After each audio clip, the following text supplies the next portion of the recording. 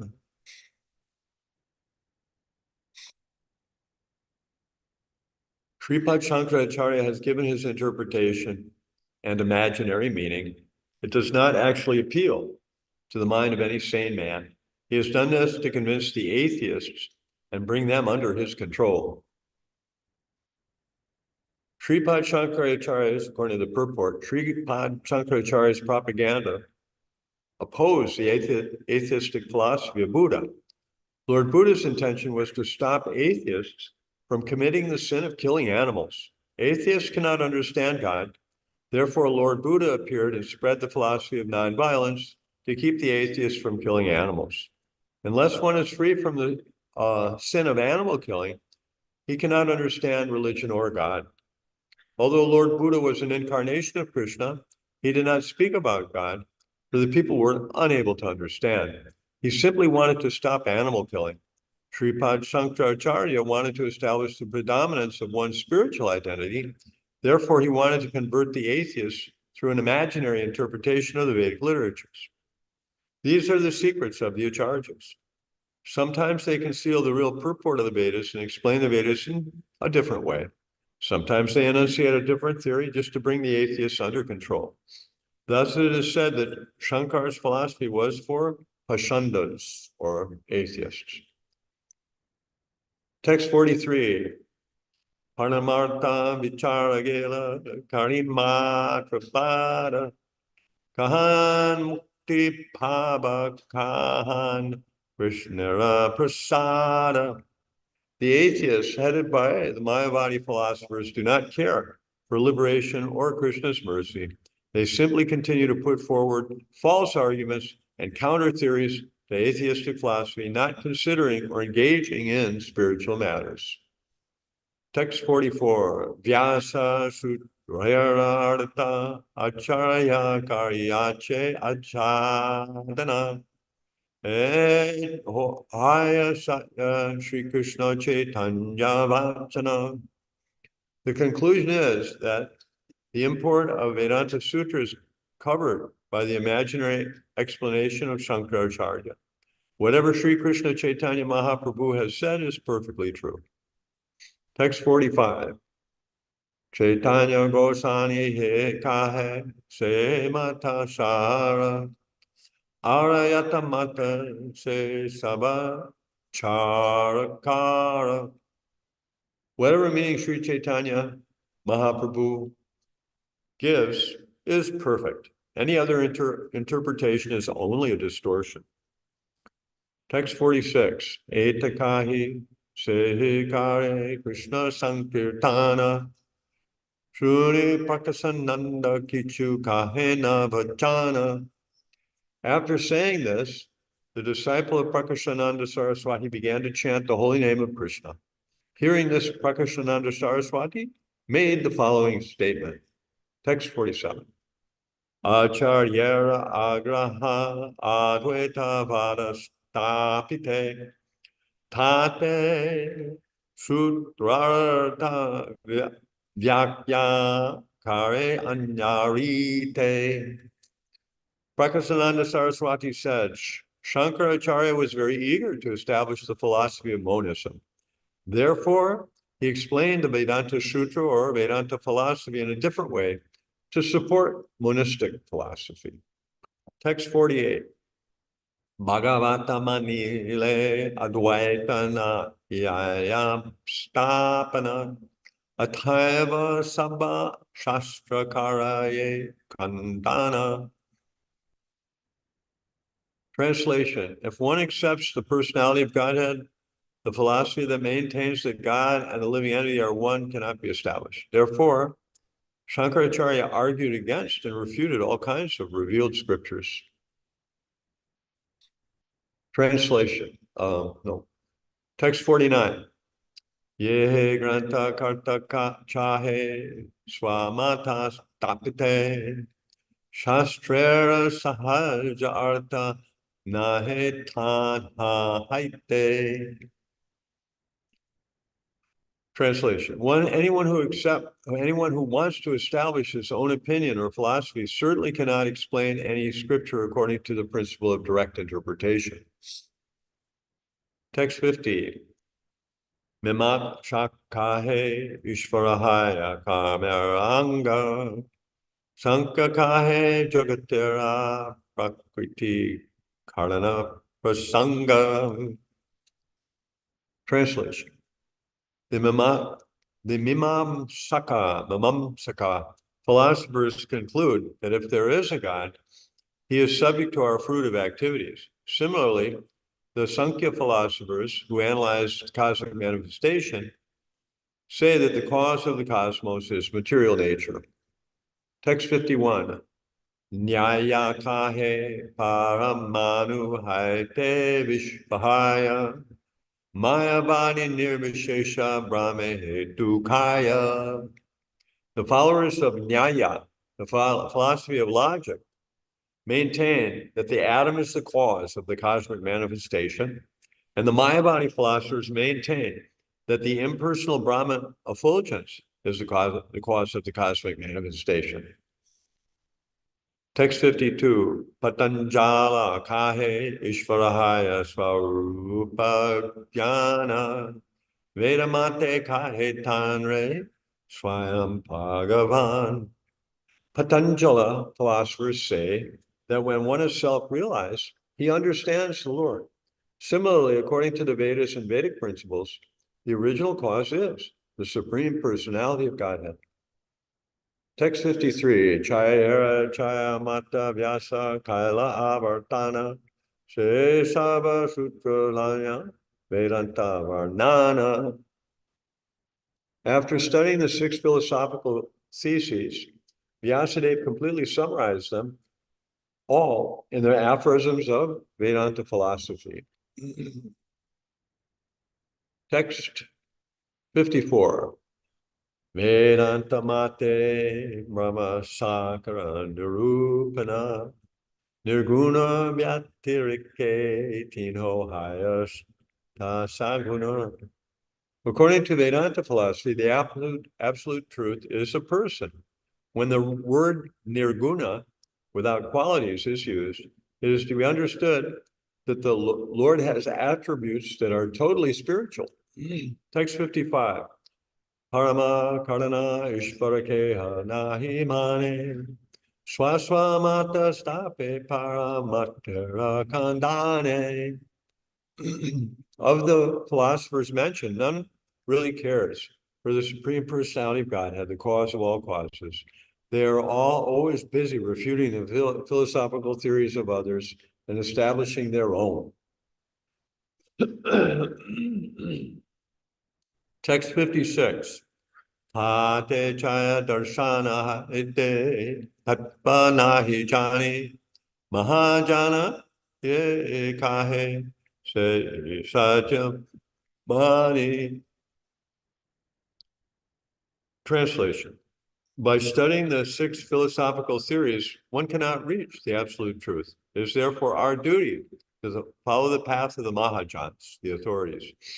Whatever they say should be accepted as the supreme truth. Purport. In his Amrita Prabha Bhashya, Śrīla Bhaktivinoda Thakur gives the following summary of the 6 philosophical processes. Prakasananda admitted that Sripad Shankaracharya, being very eager to establish his philosophy of monism, took shelter of the Vedanta philosophy and tried to explain it in his own way.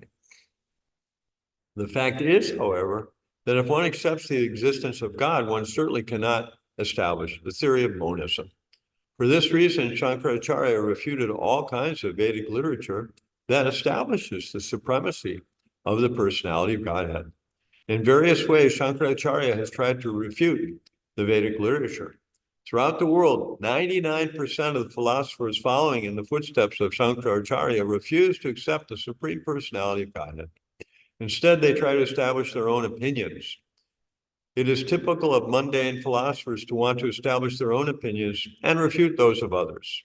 Therefore, 1, the Mimamsaka philosophers, following the principle of Jaimini, stress fruitive activity and say that if there is a God, he must be under the laws of fruitive activity.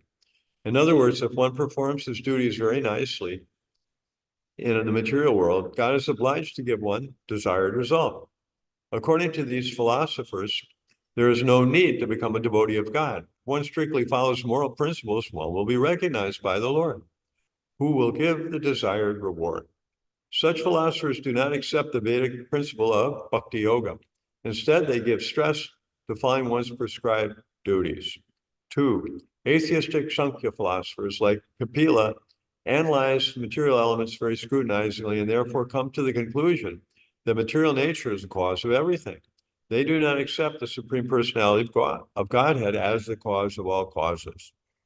3, Nyaya philosophers like Gautama and Kannada have accepted a combination of atoms as the original cause of creation.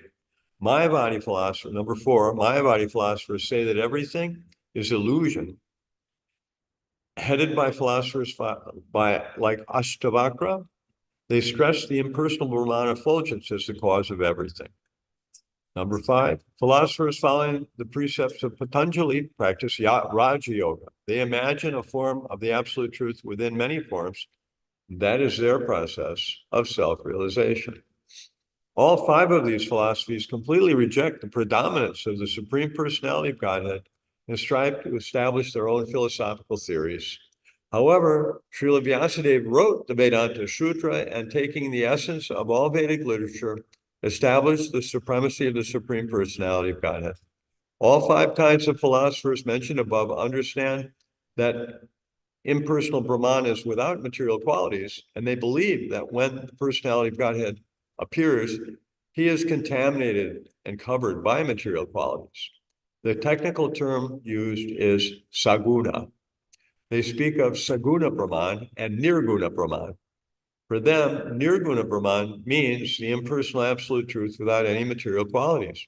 And saguna Brahman means the absolute truth that accepts the contamination of material qualities. More or less, this kind of philosophical speculation is called Mayavad philosophy. And the fact, however, is that the absolute truth never has anything to do with material qualities because he is transcendental. He is always complete with full spiritual qualities. The 5 philosophers mentioned above do not accept Lord Vishnu as the Supreme Personality of Godhead, but they are very busy refuting the philosophies of other schools. There are 6 kinds of philosophical processes in India. Because Vyasadeva is the Vedic authority, he is known as Vedavyas. His philosophical explanation of Vedanta Sutra is accepted by the devotees, as Krishna confirms in the Bhagavad Gita, chapter 15, text 15. Sarvasya chaham ridisana visto matah smritir jnanam apohanam cha vedayascha sarvirhameva veyo vedanta krivera vedeva chaham. I am seated in everyone's heart, and from me come remembrance, knowledge, and forgetfulness. By all the Vedas, I am to be known. Indeed, I am the compiler of the Vedanta, and I am the knower of the Vedas. The ultimate goal of studying all Vedic literature is the acceptance of Krishna as the Supreme Personality of Godhead. The Krishna consciousness movement is propagating the philosophical conclusion of Śrīla Vyasadeva and following other great acharyas like Ramanujacharya, Madhvacharya, Vishnu-swami, Nimbark, and Sri Caitanya Mahaprabhu himself. Text 57, Tarko Pratishta Shrutayo Vibhina Na Savrishirya Samatam Nabinam Dharmasya Tattvam Nittam Guyayam Mahajano Yena Gata Sapantaha. Translation: dry arguments are inconclusive. A great personality whose opinion does not differ from others is not considered a great sage. Simply by studying the Vedas, which are variegated, one cannot come to the right path by which religious principles are understood. The solid truth of religious principles is hidden in the heart of an unadulterated, self-realized person. Consequently, as the Shastras confirm, one should accept whatever progressive path the Mahajans advocate. Purport: this verse is spoken by Yudhishthira Maharaj in the Mahabharata, Vanaparva, 313-117. Text 58, Shri Krishna Chaitanya Vani, Amrit Dara, Tinho Ye Kanhai Vastu Se Tatpasara. The words of Sri Chaitanya Mahaprabhu are a shower of nectar. Whatever he concludes to be the ultimate truth is indeed the summum bonum of all spiritual knowledge. Text 59. Sabha Ritana Shuni Maharashtriya Brahman Prabhure Kahite Suke Karila Gamana. After hearing all these statements, the Maharashtrian Brahman very jubilantly went to inform Lord Sri Chaitanya Mahaprabhu. Text 60. Enakale Mahaprabhu Panchanade Snanakari Dekite Chalachena Bindu Madhavahari. When the Maharashtrian Brahmin went to see Sri Chaitanya Mahaprabhu, the Lord was going to the temple of Bindu Madhav after bathing in the waters of the Panchanada. Text 61. Pante se viprasava vritanta kahila Shuni Mahaprabhu Sukhe Ishahashila. Translation: while the Lord was on his way, the Maharashtrian Brahmin informed him about the incident that took place in the camp of Prakashananda Saraswati. Hearing this, Sri Chaitanya Mahaprabhu smiled happily. 62. Madhava Santaya Deke Avishtaha Ila Anganete Asi Prema Nachite Lagila. Upon reaching the temple of Bindu Madhava, Sri Chaitanya Mahaprabhu, seeing the beauty of Lord Bindu Madhava, became overwhelmed in ecstatic love. He then began to dance in the courtyard of the temple. Text 63. Shakhara Pramananda Tapana Sanatana Chari Jana Milikare Nama Sankirtana. There were 4 people accompanying Sri Chaitanya Mahaprabhu, and they were Chandrasekhara Paramananda Puri, Tapan Mishra, and Sanatan Gosvāmī. They were all chanting the Hare Krishna Maha Mantra in the following way. Text 64. Hare Nama Krishna Yadav Yaya Nama Gopala Govinda Rama Sri Madhusudana. They chanted Hare Nama Krishna Yadavaya Nama Gopala Govinda Ram Sri Madhusudana.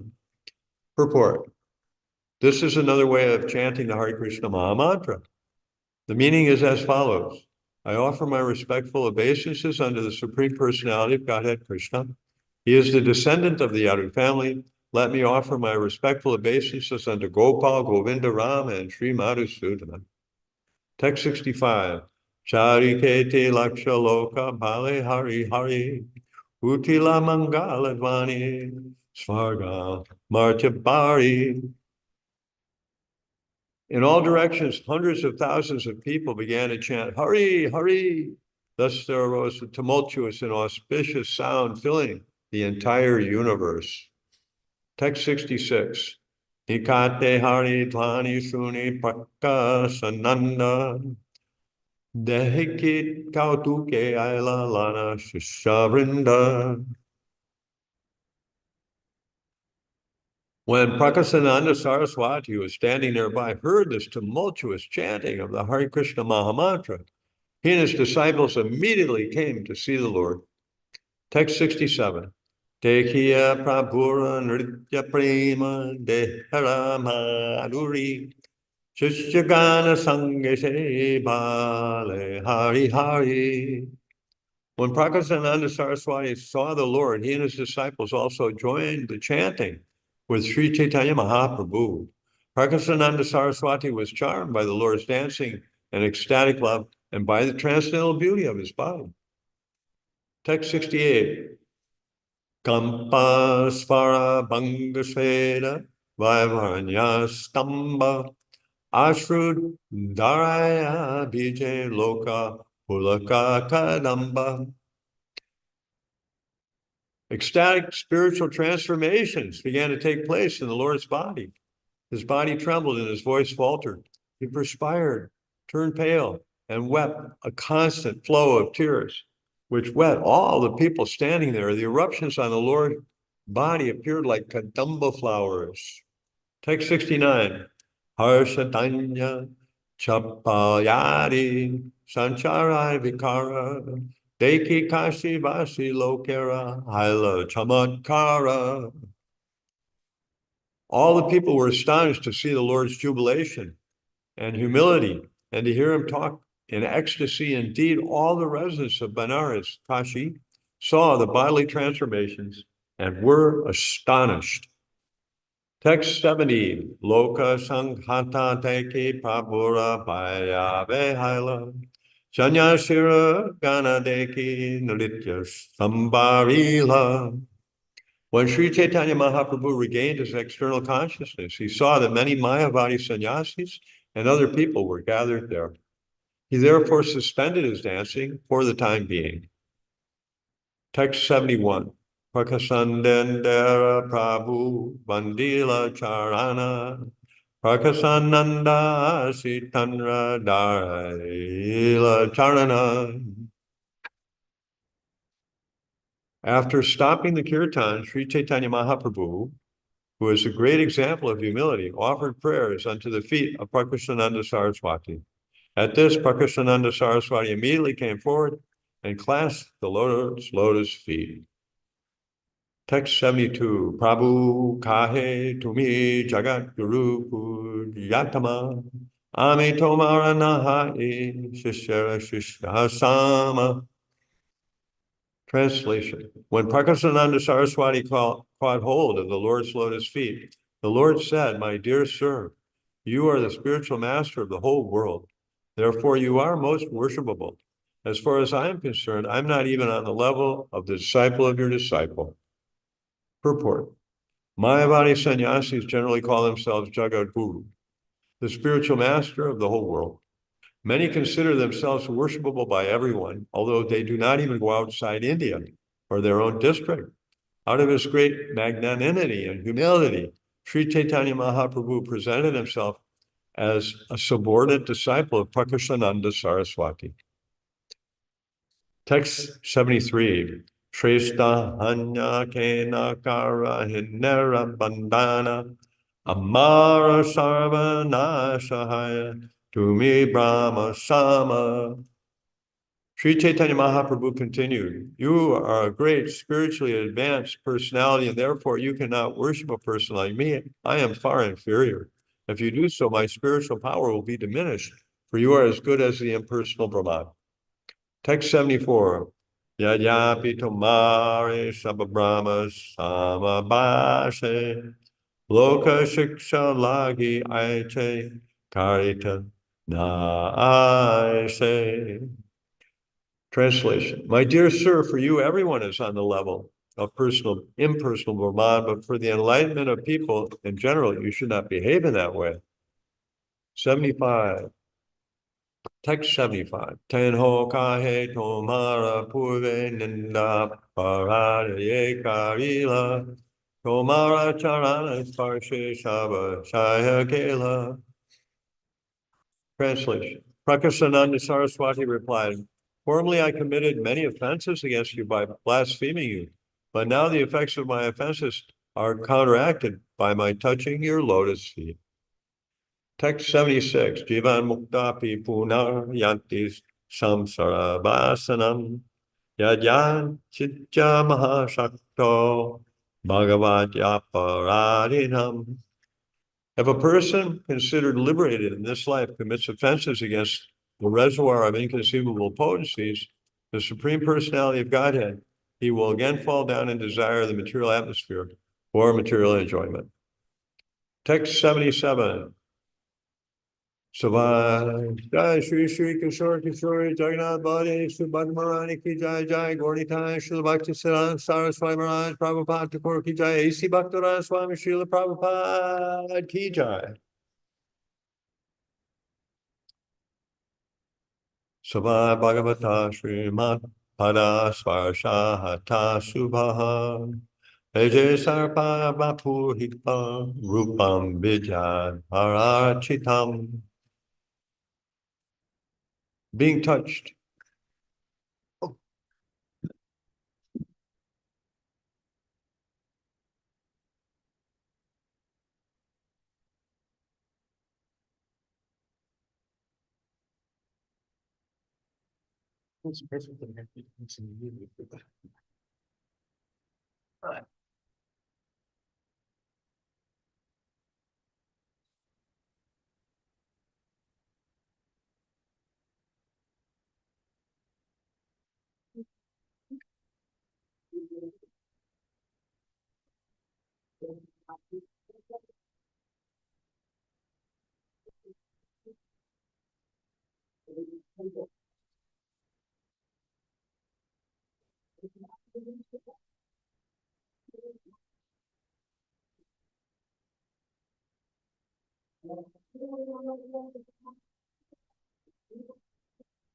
Being touched by the lotus feet of Sri Krishna, that serpent was immediately freed from the recreations of his sinful life, from the reactions of his sinful life.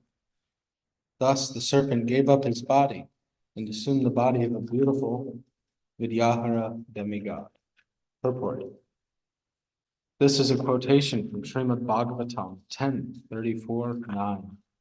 The inhabitants of Vrindavan, under the leadership of Nanda Maharaj, once went to the bank of the Saraswati on pilgrimage. Nanda Maharaj was fasting as he lay down near the forest. At that time, a serpent who was formerly cursed by Angirasa Rishi appeared. This serpent had formerly been named Sudarshana, and he had belonged to the Vidyahara planet. However, because he joked with the Rishi, he was condemned to take on the body of a big snake. When the serpent attacked Nanda Maharaj began to call, "Krishna, help!" Krishna immediately appeared and began to kick the serpent with his lotus feet. Due to being touched by the Lord's lotus feet, the serpent was immediately freed from the reactions of his sinful life. Being freed, he again assumed his original form as Sudarshan, the Vidyahara. Text 78. And Prakashananda Saraswati supported himself by quoting the verse from Srimad Bhagavatam Sri Caitanya Mahaprabhu immediately protested by uttering the holy name of Lord Vishnu. The Lord then presented himself as a most fallen living entity, and he said, if someone accepts a fallen conditioned soul as Vishnu, Bhagavan, or an incarnation, he commits a great offense. Purport. Although Sri Caitanya Mahaprabhu was Vishnu, the Supreme Personality of Godhead, to teach us a lesson, he nonetheless denied belonging to the Vishnu category. Unfortunately, there are many so-called Vaishnava. There's many so-called Vishnu incarnations in this age of Kali. People do not know that posing oneself as an incarnation is most offensive. People should not accept an ordinary man as an incarnation of God, for this is also a very great offense. Text 79. Translation. Sri Caitanya Mahaprabhu continued, to say nothing of ordinary living entities, even Lord Brahma and Lord Shiva cannot be considered on the level of Lord Vishnu or Narayan. If one considers them as such, he is immediately considered an offender and atheist. A person who considers demigods like Brahma and Shiva to be on an equal level with Narayan is to be considered an offender, a Pashandi. Prakashananda replied, you are the Supreme Personality of Godhead, Krishna himself. Nonetheless, you are considering yourself his eternal servant. My dear Lord, you are the Supreme Lord, and although you consider yourself the Lord's servant, you are nonetheless worshipable. You are much greater than I am. Therefore, all my spiritual achievements have been lost because I have blasphemed you.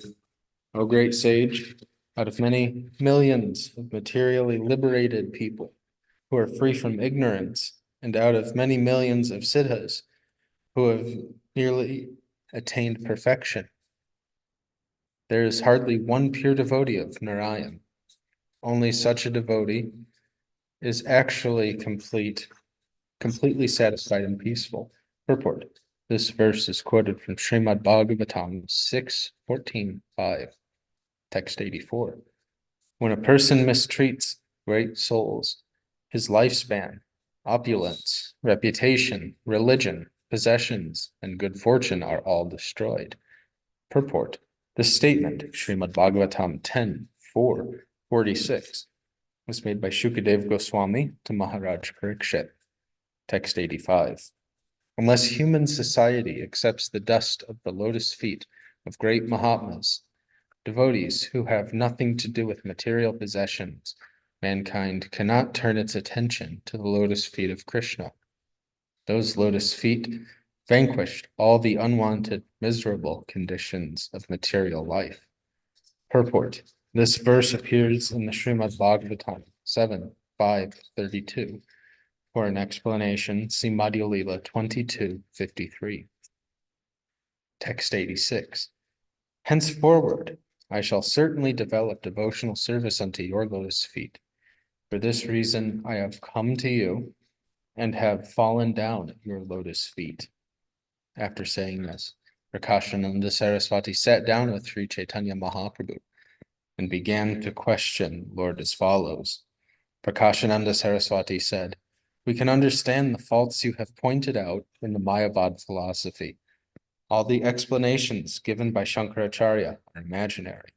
My dear Lord, whatever direct meaning you have given when explaining the Brahma Sutra is certainly very wonderful to all of us. You are the Supreme Personality of Godhead, and therefore you have inconceivable energies. I wish to hear from you briefly about the Brahma Sutra. Purport. Prakashananda Saraswati said that he had already understood Sri Caitanya Mahaprabhu's explanation of the direct import of the Brahma Sutra. Nonetheless, he was requesting the Lord to now briefly give the purport to the Brahma Sutra, the Vedanta Sutra. Text 91. Sri Caitanya Mahaprabhu replied, I am an ordinary living being, and therefore my knowledge is very insignificant. However, the meaning of the Brahma Sutra is very grave because its authority, Vyasadeva, is the Supreme Personality of Godhead himself. Purport. An ordinary living being cannot actually understand the meaning of the Vedanta Sutra. One can understand the meaning if he hears it from the authority, Vyasadeva himself. For this purpose, Vyasadeva gave a commentary on the Brahma Sutra in the form of Srimad Bhagavatam. He had been instructed to do this by his spiritual master, Narada. Of course, Shankaracharya distorted the meaning of the Brahma Sutra because he had a motive to serve. He wanted to establish Vedic knowledge in place of the atheistic knowledge spread by Lord Buddha. All these necessities are there according to time and circumstance. Neither Lord Buddha nor Shankaracharya is to be blamed. The time required such an explanation for the understanding of various types of atheists. The conclusion is that one cannot understand the meaning of the Vedanta Sutra without going through Srimad Bhagavatam and rendering devotional service. Caitanya Mahaprabhu therefore further explains the matter in the following verses. Text 92. The purport of the Vedanta Sutra is very difficult for an ordinary person to understand, but Vyasadeva, out of his causeless mercy, has personally explained the meaning. Text 93. If the Vedanta Sutra is explained by Vyasadeva himself, who has written it, its original meaning can be understood by the people in general. The meaning of the sound vibration Omkar is present in the Gayatri mantra. The same is elaborately explained in the 4 shlokas of Srimad Bhagavatam, known as the Chatushloki. Whatever was spoken by the Supreme Personality of Godhead to Lord Brahma in those 4 verses of Srimad Bhagavatam was also explained to Narada by Lord Brahma. Whatever Lord Brahma told Narada Muni was again explained by Narada Muni to Vyasadeva. Vyasadeva later considered these instructions in his mind. Śrīla Vyasadeva considered whatever he had received from Narada Muni as an explanation of Omkar. He would elaborately explain in his book Srimad Bhagavatam as a commentary on the Brahma Sutra. Purport. The sound vibration Omkar is the root of Vedic knowledge. Omkar is known as the Madhya Mahavakya, or supreme sound.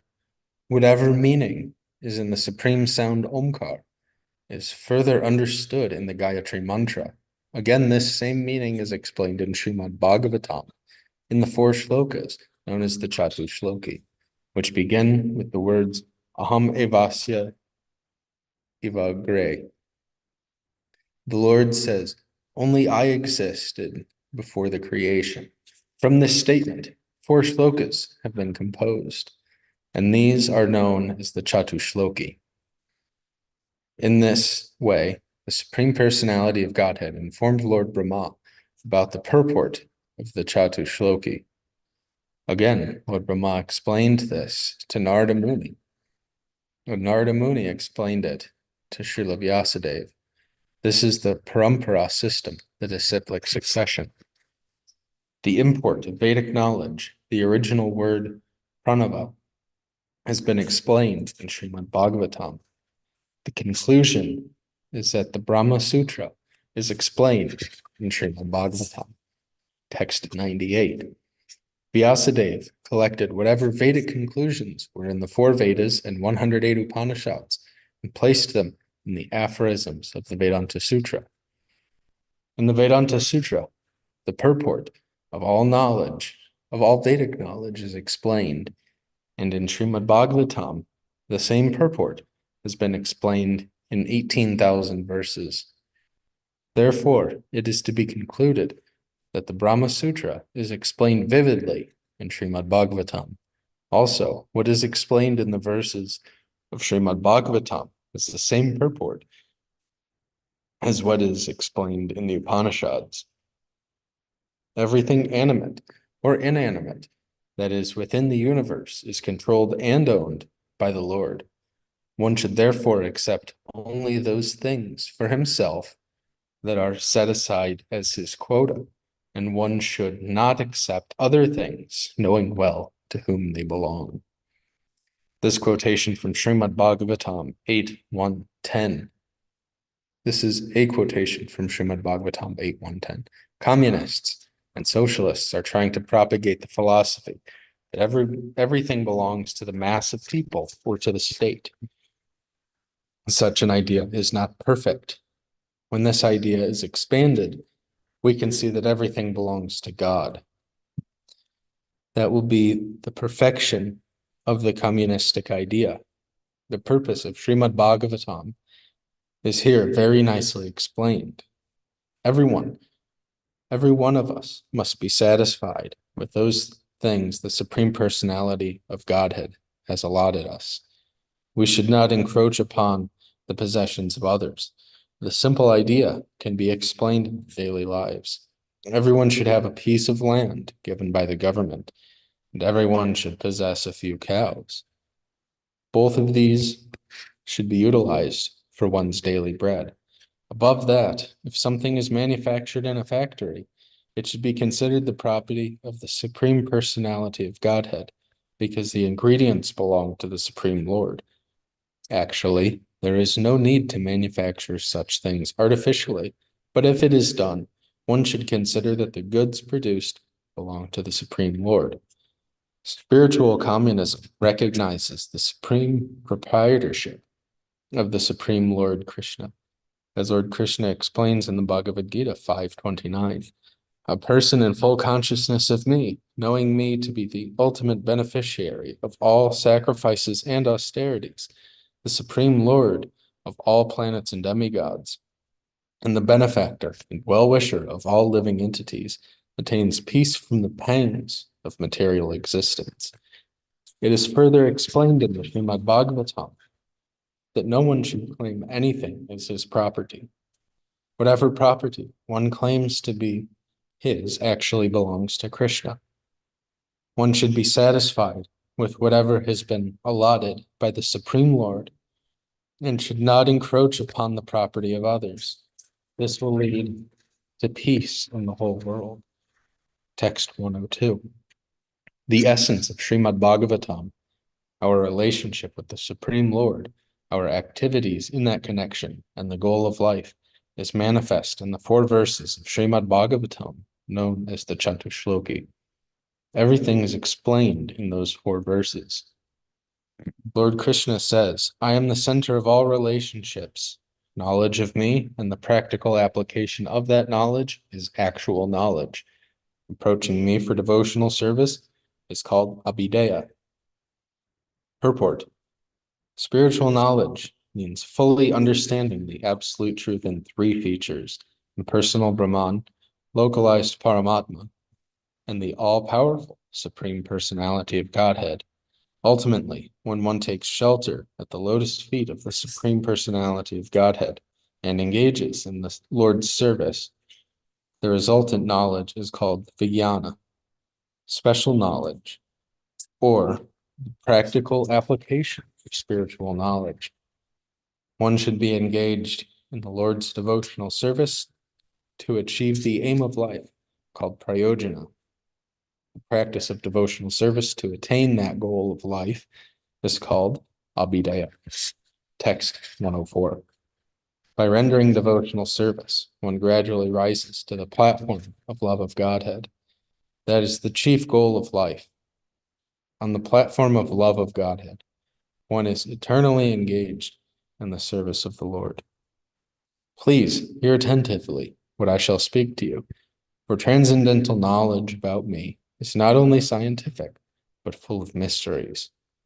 Purport. This is a quotation from Srimad Bhagavatam 2:9-31. For an explanation, see Adi Lila, chapter 1, text 51. Text 106. O Brahma, I shall explain all these truths to you.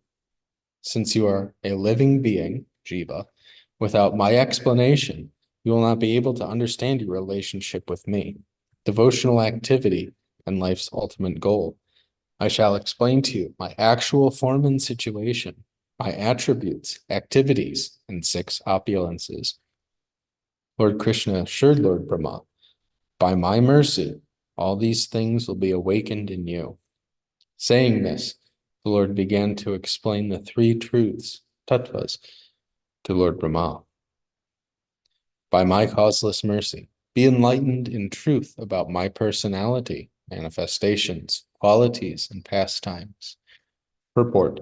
This is a quotation from Srimad Bhagavatam 2:9-32. For an explanation, see Adi Lila, Chapter 1, Text 52. Text 110. Before the creation of the cosmic manifestation, the Lord says, I existed, and the total material energy, material nature, and the living entities all existed in me. After creating the cosmic manifestation, I entered into it. Whatever you see in the cosmic manifestation is but an expansion of my energy. When the whole universe dissolves, I remain full in myself, and everything that was manifest is again preserved in me. Prior to the cosmic manifestation, only I exist, and no phenomena exists, either gross, subtle, or primordial. After creation, only I exist in everything, and after annihilation, only I remain eternally. Purport. This is a quotation from Srimad Bhagavatam 2:9 of the Chaturshloki. For an explanation, see Adi Lila, Chapter 1, Text 53. Text 114. In the verse beginning, Aham Eva, the word Aham is expressed 3 times. In the beginning, there are the words Aham Eva. In the second line, there are the words Paschad Aham. At the end are the words Sosmi Aham. This Aham indicates the Supreme Person. By repetition of Aham, the transcendental personality, who is complete with 6 opulences, is confirmed. Impersonalists do not accept the personal feature of the Supreme Personality of Godhead. The personality of Godhead is stressed in this verse in order to impress upon them the necessity of accepting him. Therefore, the word Aham is mentioned 3 times. To stress something important, one repeats it 3 times. Lord Krishna continued, actually, spiritual knowledge and its practical application are considered in all these sound vibrations. Although the external energy comes from me, I am different from it. Sometimes a reflection of the sun is experienced in place of the sun, but its illumination is never possible, independent of the sun. When one is transcendentally situated, he can perceive me. This perception is the basis of one's relationship with the Supreme Lord. Now, let me further explain this subject matter. Purport. By real spiritual knowledge has to be received from revealed scriptures. After this knowledge is attained, one can begin to perceive his actual spiritual life. Any knowledge achieved by speculation is imperfect. One must receive knowledge from the Parampara system and from the Guru. Otherwise, one will be bewildered and will ultimately become an impersonalist.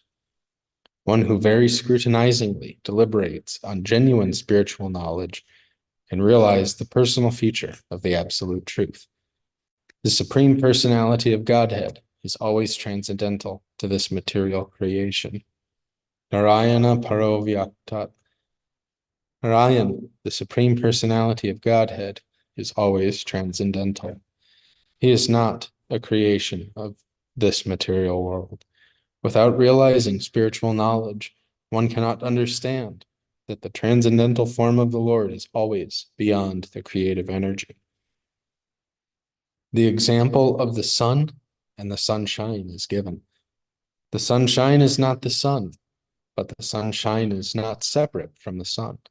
The philosophy of Achintya Beta Beta Tattva, simultaneously one and different, cannot be understood by one who is fully under the influence of the external energy.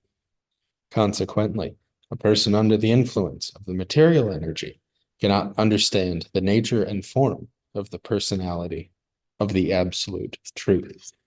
Text 119. What appears to be true without me is certainly my illusory energy, for nothing can exist without me. It is like a reflection of a real light in the shadows, for in the light there are neither shadows nor reflections. Purport. This is a quotation from Srimad Bhagavatam 2:9-34. This is the second verse of the Chatushloki. For an explanation of this verse, see Adi Lila, chapter 1, text 54. Text 120. Now, please hear from me about the process of devotional service, which is applicable in any country for any person at all times and in all circumstances. Purport. The cult of Bhagavat Dharma can be spread in all circumstances, among all people, and in all countries. Many envious people accuse the Krishna consciousness movement of spoiling the rigidity of so-called Hinduism. This is not actually the fact. Sri Caitanya Mahaprabhu confirms that devotional service to the Lord, the cult of Bhagavat Dharma, which is now being spread as the Hare Krishna movement, can be spread in every country, to every person, in any condition of life, and in all circumstances. Bhagavat Dharma does not restrict pure devotees to the Hindu community. A pure devotee is above a Brahmin. Therefore, it is not incompatible to offer the sacred thread to devotees in Europe, America, Australia, Japan, Canada, and so on. Sometimes these pure devotees, who have been accepted by Sri Caitanya Mahaprabhu, are not allowed to enter certain temples in India.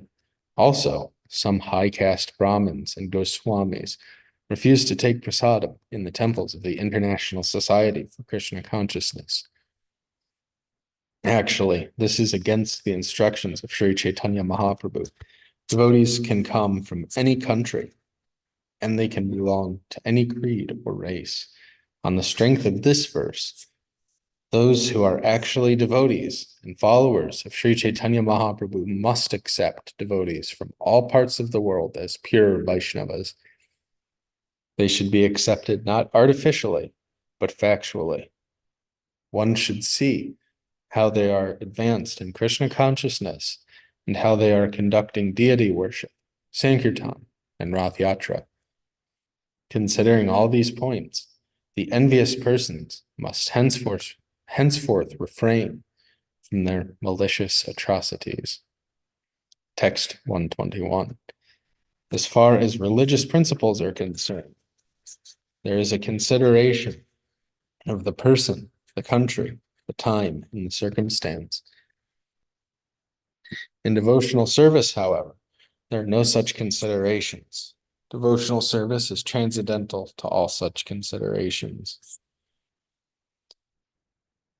When we are on the material platform, purport, when we are on the material platform, there are different types of religions: Hinduism, Christianity, Islam, Buddhism, and so on. These are instituted for a particular time, a particular country, or a particular person. Consequently, there are differences. Christian principles are different from Hindu principles, and Hindu principles are different from Muslim and Buddhist principles. These may be considered on the material platform, but when we come to the platform, transcendental devotional service, there are no such considerations. The transcendental service to the Lord, sadhana bhakti, is above these principles. The world is anxious for religious unity, and that common platform can be achieved in transcendental devotional service. This is the verdict of Sri Caitanya Mahaprabhu. When one becomes a Vaishnava, he becomes transcendental to all these limited considerations. This is confirmed by Lord Krishna in the Bhagavad Gita 14:26. One who engages in full devotional service, unfailing in all circumstances, at once transcends the modes of material nature, and thus comes to the level of Brahman. The devotional activities of the Krishna consciousness movement are completely transcendental to material considerations. As far as different faiths are concerned, religions may be of different types, but on the spiritual platform, everyone has an equal right to execute devotional service. That is the platform of oneness and the basis for a classless society. In his Amrita Pravaha Bhasya, Śrīla Bhaktivinoda Thakur confirms that one has to learn from a bona fide spiritual master about religious principles, economic development, sense gratification, and ultimately liberation. These are the four divisions of regulated life, but they are on the material platform. On the spiritual platform, the four principles are jnana, vijnana, tad anga, and tad rahasya. Rules, regulations, and restrictions are on the material platform. But on the spiritual platform, one has to be equipped with transcendental knowledge, which is above the principles of religious rituals. Mundane religious activity is known as smarta vidhi, but transcendental devotional activity is called Gosvāmī vidhi. Unfortunately, many so-called Goswamis are on the platform of smarta vidhi. Yet, they try to pass as Gosvāmī vidhi, and thus the people are cheated. Gosvāmī vidhi is strictly explained in Sanatana Goswami's Hari Bhakti Vilas, where it is stated, by chemical manipulation, bell metal is turned into gold when touched by mercury. Similarly, when a person is properly initiated, he can acquire the qualities of Brahman. He can acquire the qualities of a Brahmana. The conclusion is that devotional service is open for everyone, regardless of caste, creed, time, and country. This Krishna consciousness movement is functioning in accordance with this principle. Text 122. It is therefore the duty of every man in every country, in every circumstance, and at all times, to approach a bona fide spiritual master, question him about devotional service, and listen to him explain the process. A person interested in transcendental knowledge must therefore always directly and indirectly inquire about it to know about the all-pervading truth. Purport. This is a quotation from Srimad Bhagavatam 2:9-36. It is the fourth verse of the Chatushloki. For an explanation, see Adi Lila, chapter 1, text 56. Text 124. The supreme affection for me is called love of Godhead, and that is the ultimate goal of life. Let me explain by a practical example the natural characteristics of such love. The five material elements are existing inside and outside of every living entity.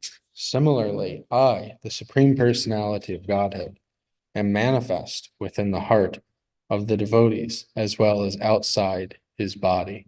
Purport. The pure devotee knows that he is a servant of Krishna eternally. He knows that everything can be used in the service of the Lord. Text 126. As the material elements enter the body of all living beings and yet remain outside them all, I exist within all material creations and yet am not within them. Purport. This is a quotation from Srimad Bhagavatam 2:9-35. It is also the third verse of the Chatushloki. For an explanation, see Adi Lila, chapter 1, text 55. Text 127. A highly elevated devotee can bind me, the Supreme Personality of Godhead, in his heart by love. Wherever he looks, he sees me and nothing else. Hari, the Supreme Personality of Godhead, who destroys everything inauspicious for his devotees, does not leave the hearts of his devotees, even if they remember him, and chant about him inattentively. This is because the rope of love always binds the Lord within the devotees' hearts. Such devotees should be accepted as most elevated. Purport. This is a quotation from Srimad Bhagavatam 11:2-55. Text 129. A person advanced in devotional service sees within everything the soul of souls, the Supreme Personality of Godhead, Sri Krishna. Consequently, he always sees the form of the Supreme Personality of Godhead as the cause of all causes and understands that all things are situated in him. This is a quotation from Srimad Bhagavatam 11:2-45. Text 130. All the gopis assembled to chant the transcendental qualities of Krishna very loudly, and they began to wander from one forest to another like madwomen. They began to inquire about the Lord, who is situated in all living entities, internally and externally. Indeed, they even asked all the plants and vegetables about him, the Supreme Person. Purport. This is a quotation from Srimad Bhagavatam 10:34. The gopis almost went mad due to Krishna suddenly leaving the rasa dance. Because the gopis were fully absorbed in thoughts of Krishna, they were imitating his different postures and pastimes. They became very much saddened because of his absence. And this incident is explained by Shukadeva Gosvāmī, the Maharaj Parikshit. Text 131. Sri Caitanya Mahaprabhu continued, thus one's relationship with the Supreme Lord, activities in devotional service, and the attainment of the highest goal of life, love of Godhead, are the subject matters of Srimad Bhagavatam. The absolute truth is known by the self-realized souls as a unified identity, known by different names: impersonal Brahman, localized Paramatma, and Bhagavan, the Supreme Personality of Godhead. Purport. This is a quotation from Srimad Bhagavatam 1:2-11. For an explanation, see Adi Lila, Chapter 2, Text 11. Text 133. Before the cosmic manifestation was created, the creative propensity was merged in the Supreme Lord, in the Supreme Lord's person. At that time, all potencies and manifestations were preserved in his personality. The Lord is the cause of all causes, and he is the all-pervading, self-sufficient person. Before the creation, he existed with his spiritual potencies in the spiritual world, wherein various Vaikuntha planets are manifested. Purport. This is a quotation from Srimad Bhagavatam 3:5-23. Text 134. All these incarnations of Godhead are either plenary portions or parts of the plenary portions of the Purusha avatars. But Krishna is the Supreme Personality of Godhead himself. In every age, he protects the world through his different features when the world is disturbed by the enemies of Indra. Purport. This is a quotation from Srimad Bhagavatam 1:3-28. For an explanation, see Adi Lila, Chapter 2, Text 67.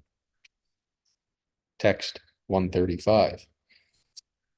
This is one's eternal relationship with the Supreme Personality of Godhead. Now please hear about the execution of devotional service. This principle pervades each and every verse of Srimad Bhagavatam.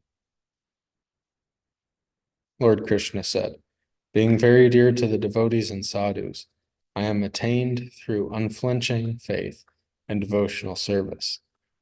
This bhakti yoga system, which gradually increases attachment for me, purifies even a human being born among dog eaters.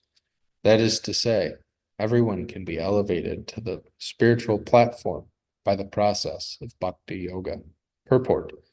This verse is from Srimad Bhagavatam 11:14-21.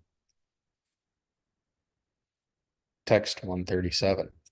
The Supreme Personality of Godhead, Krishna, said, my dear Uddhava, neither through Ashtanga Yoga, the mystic yoga system to control the senses, nor through impersonal monism, or an analytical study of the absolute truth, nor through study of the Vedas, nor through austerities, charity, or acceptance of sannyas, can one satisfy me as much as by developing unalloyed devotional service unto me.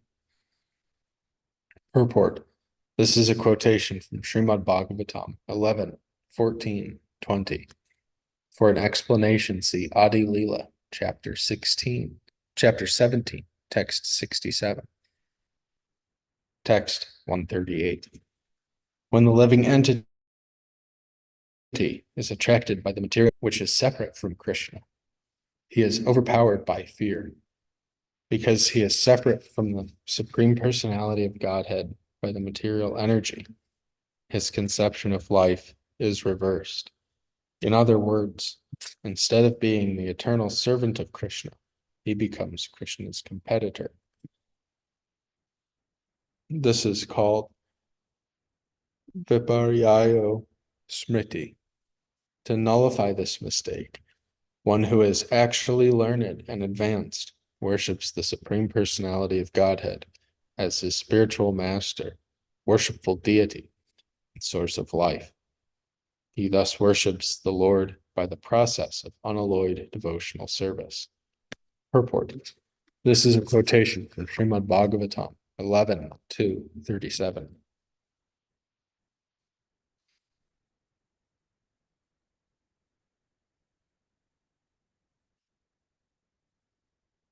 Text 139. Now hear from me what actual love of Godhead is. It is the prime objective of life and is symptomized by bodily trembling, tears in the eyes, chanting, and dancing. Pure devotees manifest spiritual bodily symptoms of ecstatic love simply by remembering and reminding others of the Supreme Personality of Godhead, Hari, who takes away everything inauspicious from the devotees. This position is attained by rendering devotional service according to the regulative principles, and then rising to the platform of spontaneous love. Purport. This is a quotation from Srimad Bhagavatam 11:3-31. Text 141. When a person is actually advanced and takes pleasure in chanting the holy name of the Lord, who is very dear to him, he is agitated and loudly chants the holy name. He also laughs, cries, becomes agitated, and chants like a madman, not caring for outsiders. Purport. This is a quotation from Srimad Bhagavatam 11:2-40. Text 142. Srimad Bhagavatam gives the actual meaning of the Vedanta Sutra. The author of the Vedanta Sutra is Vyasadeva, and he himself has explained those aphorisms in the form of Srimad Bhagavatam. The meaning of the Vedanta Sutra is present in Srimad Bhagavatam. The full purport of the Mahabharata is also there. The commentary of the Brahma Gayatri is also there and fully explained with all Vedic knowledge. Srimad Bhagavatam is the Supreme Purana, and it was compiled by the Supreme Personality of Godhead in his incarnation as Vyasadeva. There are 12 cantos, 335 chapters, and 18,000 verses. Purport. This is a quotation from the Garuda Purana. Text 145. The essence of all Vedic literature and all histories has been collected in Srimad Bhagavatam. Purport. Srimad Bhagavatam was collected by the incarnation of God, Vyasadeva, and it was later taught to his son, Shukadev Goswami. This is a quotation from Srimad Bhagavatam 1:341, text 146. Srimad Bhagavatam is accepted as the essence of all Vedic literature and Vedanta philosophy.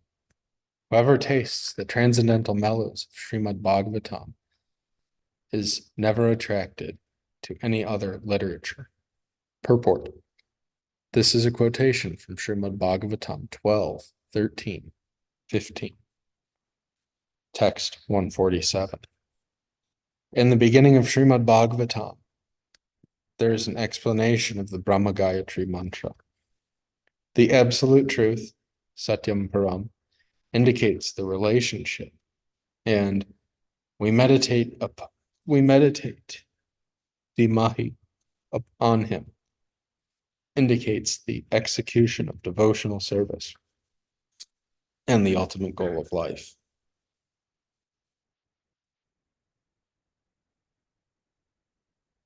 Text 148. O my Lord, Sri Krishna, son of Vasudeva, O all-pervading personality of Godhead, I offer my respectful obeisances unto you.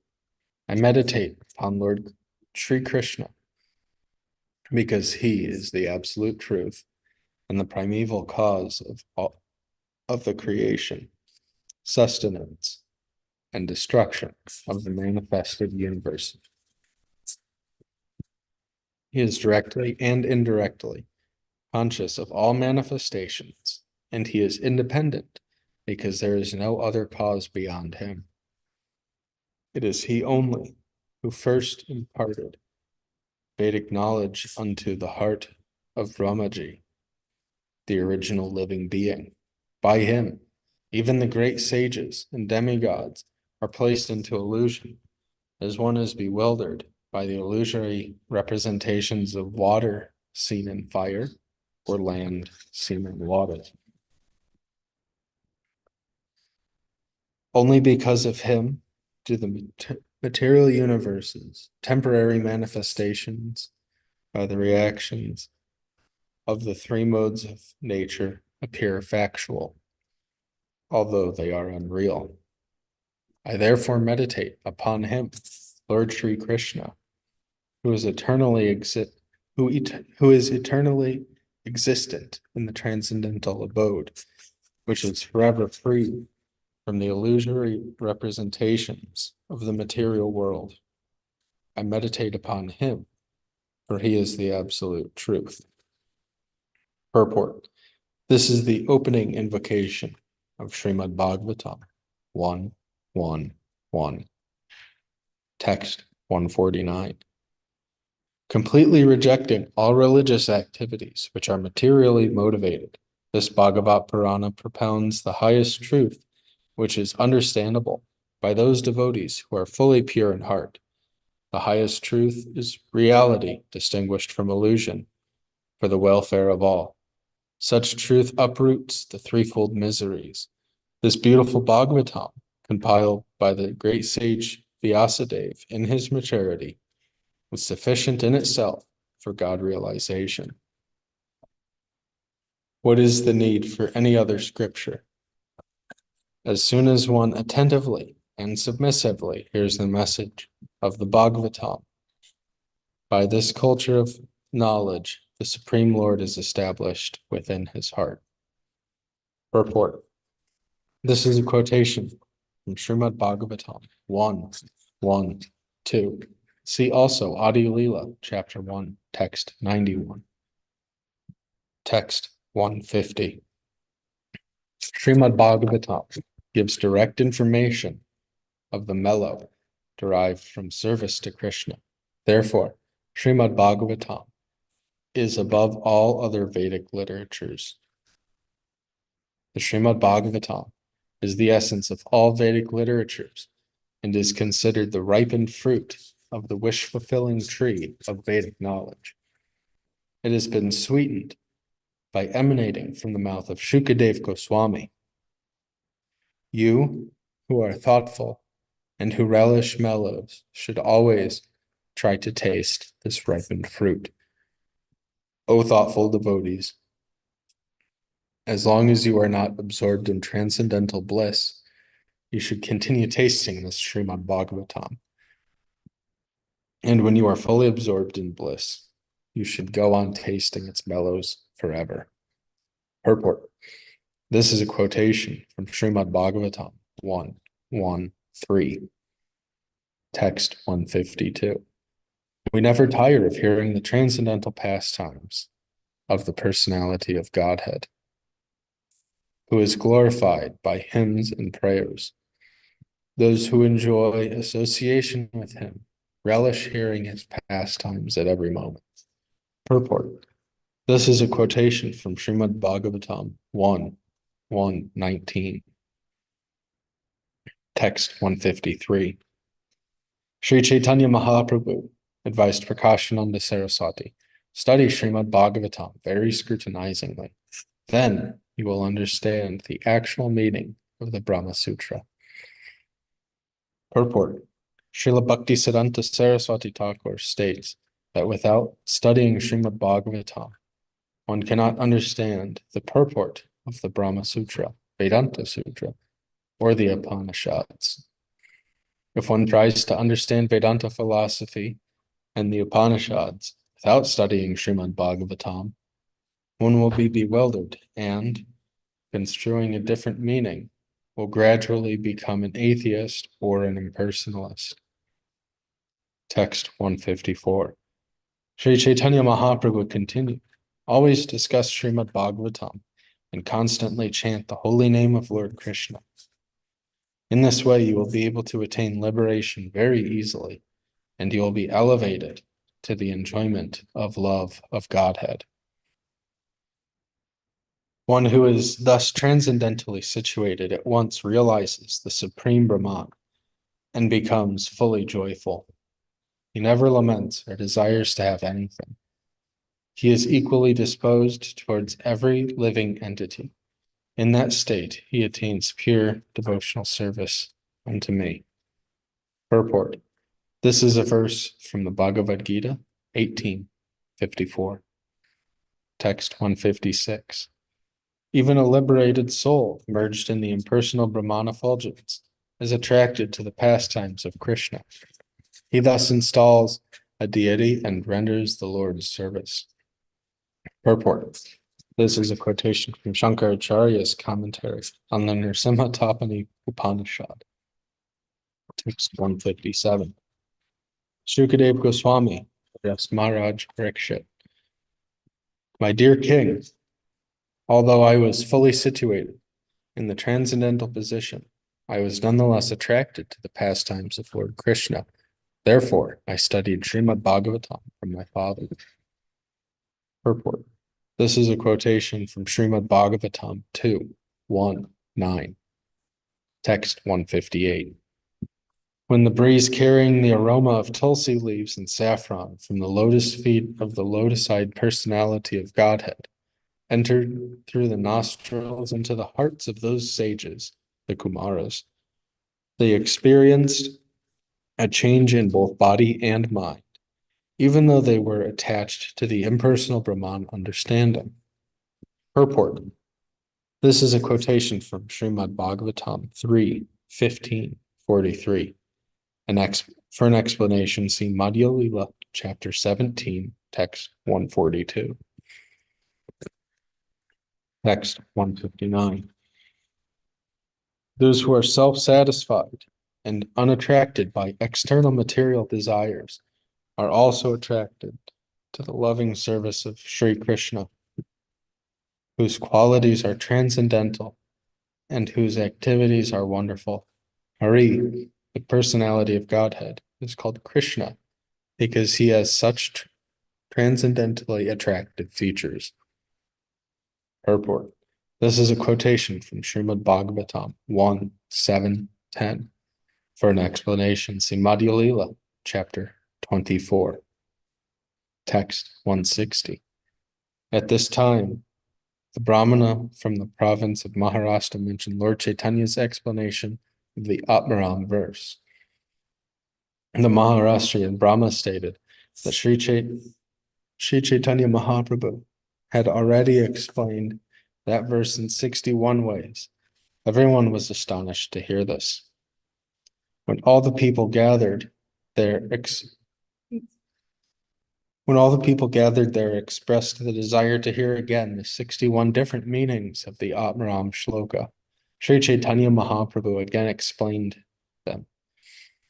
When everyone heard Sri Caitanya Mahaprabhu's explanation of the Ātmārāma shloka, everyone was astonished and struck with wonder. They concluded that Sri Caitanya Mahaprabhu was none other than Lord Krishna himself.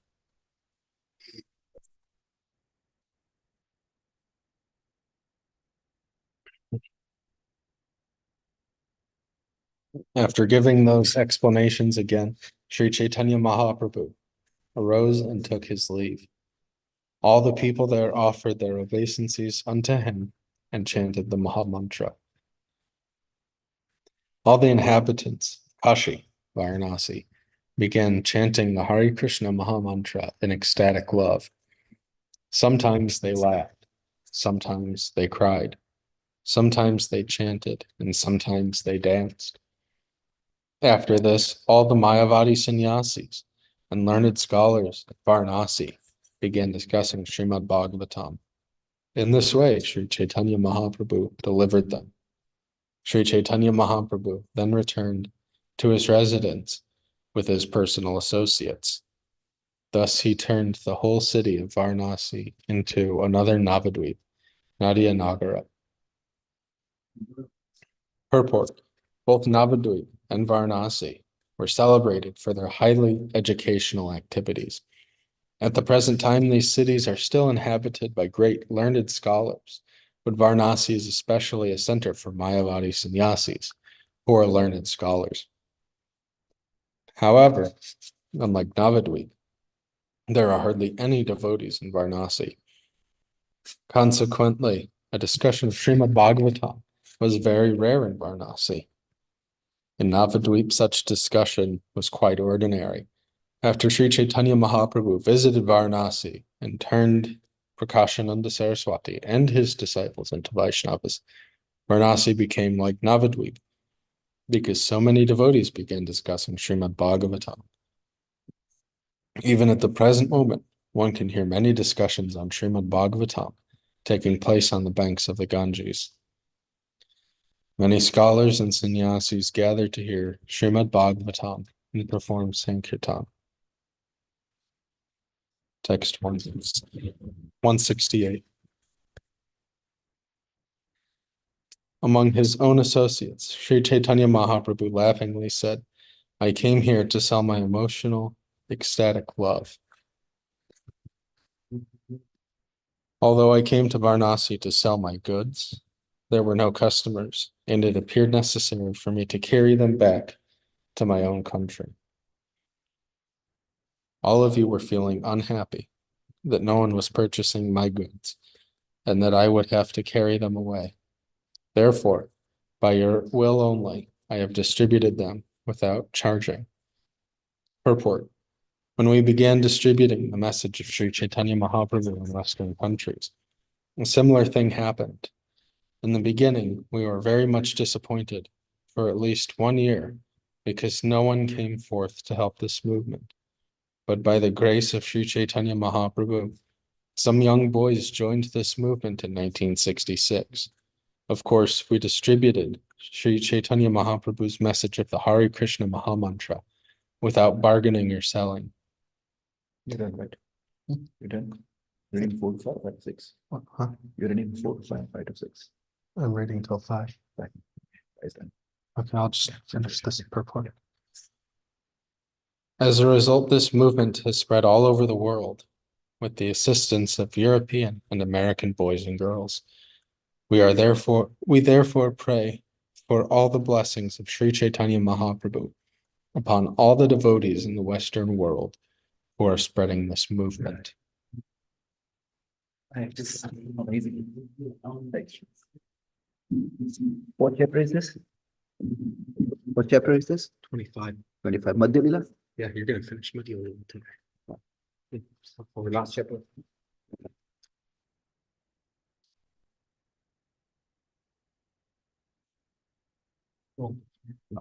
Thank you.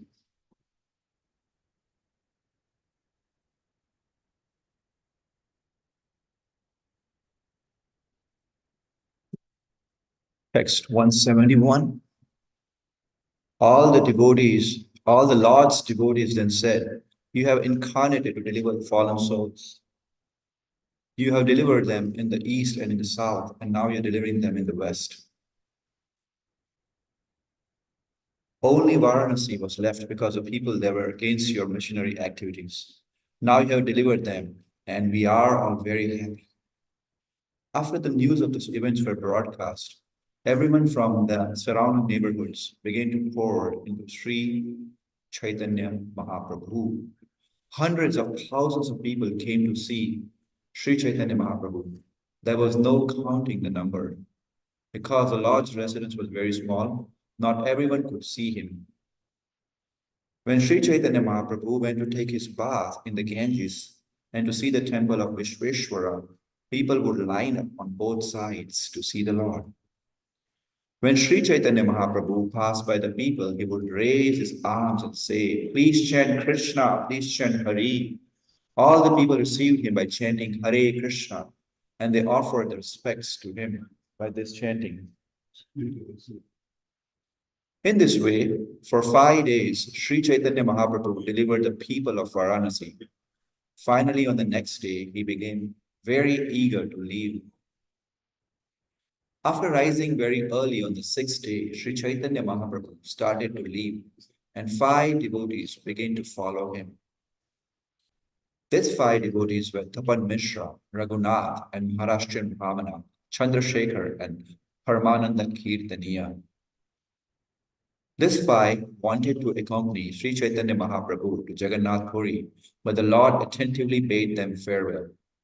Sri Chaitanya Mahaprabhu said, "If you want to see me, you may come later, but for the time being, I shall go alone to the Jharkhand forest." Sri Chaitanya Mahaprabhu advised Sanatana Gosvāmī to proceed toward Vrindavan and inform him that his 2 brothers had already gone there. Sri Chaitanya Mahaprabhu told Sanatana Gosvāmī, "All my devotees who go to Vrindavan are generally very poor. They each have nothing with them but a torn quilt and a small water pot. Therefore, Sanatan, you should give them shelter and maintain them." Purport. Following in the footsteps of Sri Chaitanya Mahaprabhu, we have constructed temples in both Vrindavan and Mayapur, Navadvip, just to give shelter to the foreign devotees coming from Europe and America. Since the Hare Krishna movement started, many Europeans and Americans have been visiting Vrindavan, but they have not been properly received by any ashram or temple there. It is the purpose of the International Society for Krishna Consciousness to give them shelter and train them in devotional service. There are also many tourists eager to come to India to understand Indian spiritual life, and the devotees in our temples, both in Vrindavan and Navadvip, should make arrangements to accommodate them as far as possible. After saying this, Sri Chaitanya Mahaprabhu embraced them all and began to proceed on his way, and they all fainted and fell down. After some time, all the devotees got up and returned to their homes. Very much grief-stricken, Sanatana Goswami proceeded to Vrindavan alone. When Rūpa Goswami reached Mathura, he met Subuddhiraya on the banks of the Yamuna at a place called Dhruva Ghat. Formerly, Subuddhiraya had been a big landholder in Gauda Desh, Bengal. Sayyid Hussain Khan was then a servant of Subuddhiraya. Subuddhiraya put Hussain Khan in charge of digging a big lake, but once finding fault with him, he struck him with a whip. Later, Hussain Khan somehow or other was appointed Nawab by the central Muslim government. As a matter of obligation, he increased the opulences of Subuddhiraya. Later, when the wife of Nawab Sayyid Hussain saw the weep marks on his body, she requested him to kill Subuddhiraya. Hussain Khan replied, Subuddhiraya has maintained me very carefully. He was just like a father to me. He said, now you are asking me to kill him? This is not a very good proposal. As a last alternative, the wife suggested that Nawab take away Subuddhiraya's caste and turn him into a Muslim. But Hussain Khan replied that if he did this, Subuddhiraya would not leave. This became a perplexing problem for him because his wife kept requesting him to kill Subuddhiraya. Finally, the Nawab sprinkled a little water on Subuddhiraya's head from a pitcher that had been used by a Muslim. 500 years ago in India, the Hindus were so rigid and strict that if a Muslim would sprinkle a little water from this pitcher upon a Hindu, the Hindu would be immediately ostracized.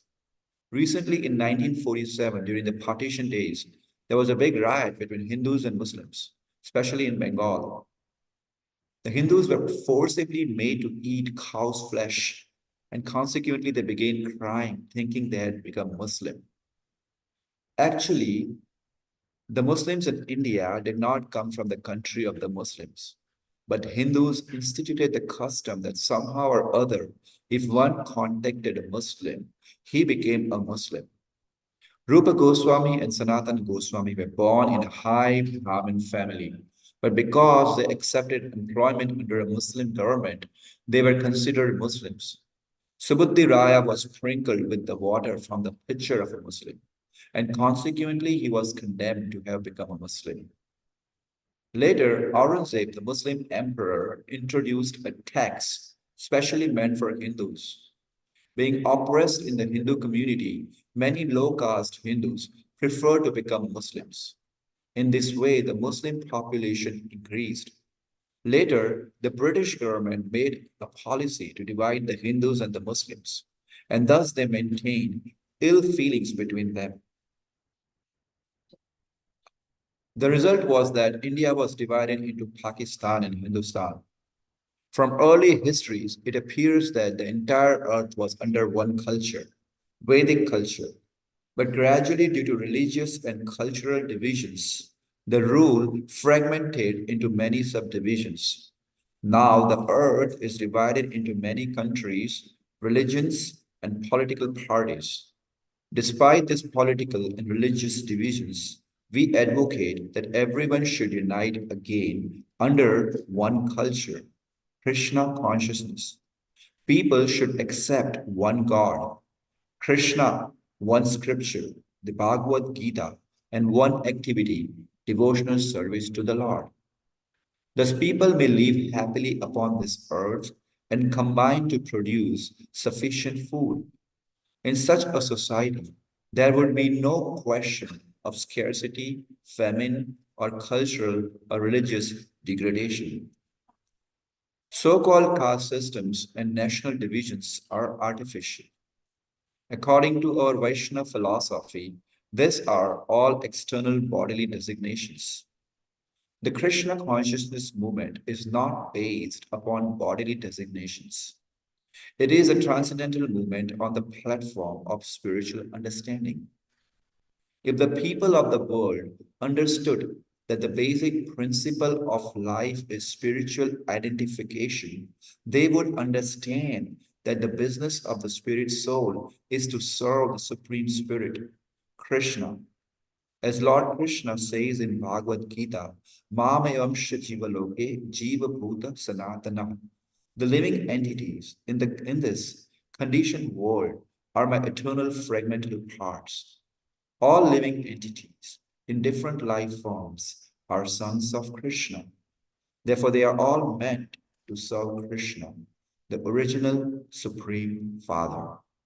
If this philosophy is accepted, the failure of the United Nations to unite all nations will be sufficiently compensated all over the world by a great Krishna consciousness movement. Recently, we had talks with Christian leaders in Australia, including the Catholic Bishop of Melbourne, and everyone there was pleased with our philosophy of oneness in religious consciousness. Taking the Nawab. Oh, you're leaving? Sorry. Taking the Nawab sprinkling water upon him as an opportunity.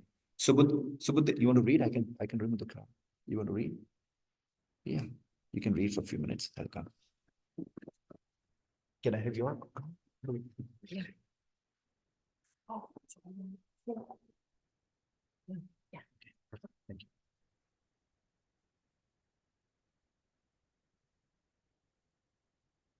Text 194. Take the Nawab sprinkling water upon him as an opportunity. Subudhi Raya left his family and business affairs and went to Varanasi. Purport. It appears that Subudhi Raya was big landholder and a responsible, respectable gentleman. He could not, however, avoid the social misconception that one becomes a Muslim when water is sprinkled on one's face from a Muslim's picture. Actually, he was planning to give up his material life and leave his family. Hindu culture recommends 4 divisions: Brahmacharya, Grahastha, Vanaprastha, and Sannyasa. Subudhi Raya was thinking of taking sannyasa, and by the grace of Krishna, he received this opportunity. He therefore left his family and went to Varanasi. The system of Vanashrama Dharma is very scientific. If one is directed by the Vanashrama institution, he will naturally think of retiring from family life at the end of his life. Therefore, sannyasa is compulsory at the age of 50. Text 195. When Subudhi Raya consulted the learned Brahmanas at Varanasi, asking them how his conversion to Islam could be counteracted, they advised him to drink hot ghee and give up his life. Text 196. When Subudhi Raya consulted some other Brahmanas, they told him that he had not committed a grievous fault and that consequently he should not drink hot ghee and give up his life. As a result, Subudhi Raya was doubtful about what to do. Purport. This is another instance of Hindu custom. One Brahmana would give advice condoning a particular fault, and another would give advice to the contrary. Typically, lawyers and physicians differ, giving one kind of instruction and then another. Due to the Brahmana's different opinions, Subudhi Raya became further perplexed. He did not know what to do and what not to do. Text 197. In his state of perplexity, Subudhi Raya met Sri Caitanya Mahaprabhu when the Lord was at Varanasi. Subudhi Raya explained his position and asked Sri Caitanya Mahaprabhu what he should do. Text 198. The Lord advised him, go to Vrindavana and chant the Hare Krishna mantra constantly. Report. This is a solution to all sinful activities. In this age of Kali, everyone is perplexed by so many inconveniences, social, political, religious, and naturally no one is happy. Due to the contamination of this age, everyone has very short life. There are many fools and rascals who advise people to adopt this way of life or that way of life. But real liberation from life's perplexities means preparation for the next life. Tadhar Dehantara Prabhir Dhiras Tatana Mayati. One should be situated in his spiritual identity and return home back to Godhead. The simplest method for this is recommended herein by Sri Caitanya Mahaprabhu. We should constantly chant the holy names of the Lord, the Hare Krishna Maha Mantra. Following in the footsteps of Sri Caitanya Mahaprabhu, the Krishna consciousness movement is recommending the process all over the world. We are saying, chant the Hare Krishna Maha Mantra, be freed from all the complexities of life, and realize Krishna, the Supreme Personality of Godhead. Engage in His devotional service and perfect your life so that you can return home back to Godhead. Just park your car right in the alley when you go out, and the keys in the car is on. The car is on? Yeah. You want to go? You want to sit? I can bring the car. I can bring the keys. You want to sit? But I want to heat the car before you go.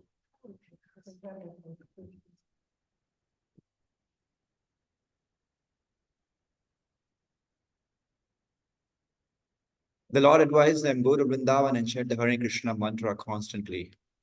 Sri Chaitanya Mahaprabhu further advised Subhudiraya, begin chanting the Hare Krishna mantra. And when your chanting is almost pure, all your sinful reactions will go away. After you chant perfectly, you will get shelter at the lotus feet of Krishna. The 10 kinds of offenses should be considered. In the beginning, when one is initiated into the chanting of the Hare Krishna Maha Mantra, there are naturally many offenses. Therefore, the devotee should very carefully try to avoid these offenses and chant purely. This does not mean that the Hare Krishna Maha Mantra is sometimes pure and sometimes impure. Rather, the chanter is impure due to material contamination. He has to purify himself so that the holy names will be perfectly effective. Chanting the holy name of the Lord inoffensively will help one get immediate shelter at Krishna's lotus feet. This means that by chanting purely, one will immediately be situated on the transcendental platform. We should note, however, that according to Sri Chaitanya Mahaprabhu's instructions, one should not wait to purify himself before chanting the Hare Krishna mantra. Whatever our condition may be, we should begin chanting immediately. By the power of the Hare Krishna mantra, we will gradually be relieved from all material contamination and will get shelter at the lotus feet of Krishna, the ultimate goal of life. When you are situated at the lotus feet of Krishna, no sinful reactions can touch you. This is the best solution to all sinful activity. Thus, receiving the order from Sri Chaitanya Mahaprabhu to go to Vrindavan, Subhudiraya left Varanasi and went through Prayag, Ayodhya, and Naimisharanya toward Vrindavan. Subhudiraya stayed for some time at Naimisharanya. During that time, Sri Chaitanya Mahaprabhu went to Prayag after visiting Vrindavan. After reaching Mathura, Subhudiraya received information of the Lord's itinerary. He became very unhappy because he was not able to contact the Lord. Subhudiraya would collect dry wood in the forest and take it to the city of Mathura to sell. For each load, he would receive 5 or 6 paisa. Earning his livelihood by selling dry wood, Subhudiraya would leave only 1 paisa worth of fried chickpeas, and he would deposit whatever other paisa he had with some merchant. In those days, there was no banking system like the one now found in Western countries. If one had excess money, he would deposit it with some merchant, usually a grocer. That was the banking system. Subhudiraya would deposit his extra money with a merchantine man and spend it when necessary. When one is in the renounced order, saving money is not recommended. However, if one saves money for the service of the Lord or a Vaishnava, that is accepted. These are the dealings of Subhudiraya, who is one of the confidential devotees of Sri Chaitanya Mahaprabhu. Śrīla Rūpa Gosvāmī also followed this principle by spending 50% of his money in order to serve Krishna through Brahmanas and Vaishnavas. He gave 25% of his money to relatives and 25% he deposited in the custody of a merchant. These are the approved methods recommended in Caitanya Caritamrta, whether in the renounced order or in the Grahastha order. A Vaishnava should follow these principles set forth by the previous acharyas. Subhudiraya used to spend his savings to supply yogurt to Bengali Vaishnavas who came to Mathura. He also gave them cooked rice and oil massages.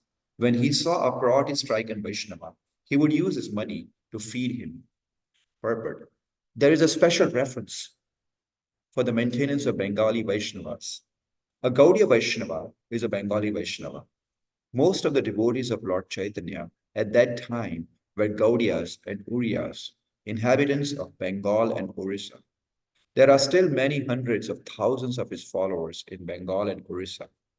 Bengalis are habituated to eating cooked rice as their staple food.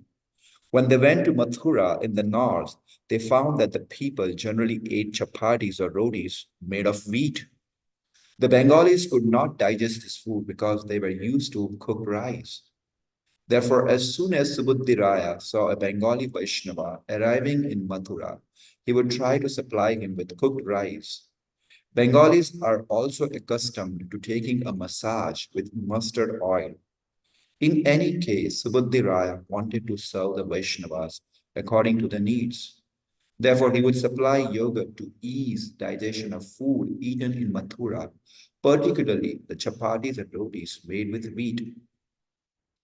When Rūpa Gosvāmī arrived at Mathura, Subudhiraya, out of love and affection for him, wanted to serve him in so many ways. He personally took Rūpa Gosvāmī to see all the 12 forests of Vrindavan. Śrīla Rūpa Gosvāmī had been a minister in the government of Hussain Shah, and Subudhiraya was also known to Hussain Shah because as a boy, the Shah had been Subudhiraya's servant. It appears that Subudhiraya was elderly, yet while he was living in Mathura, he showed Rūpa Gosvāmī the 12 forests of Vrindavan. Rūpa Gosvāmī remained in Mathura and Vrindavan for a month in the association of Subudhiraya. After that, he left Vrindavan to search for his elder brother, Sanatana Gosvāmī.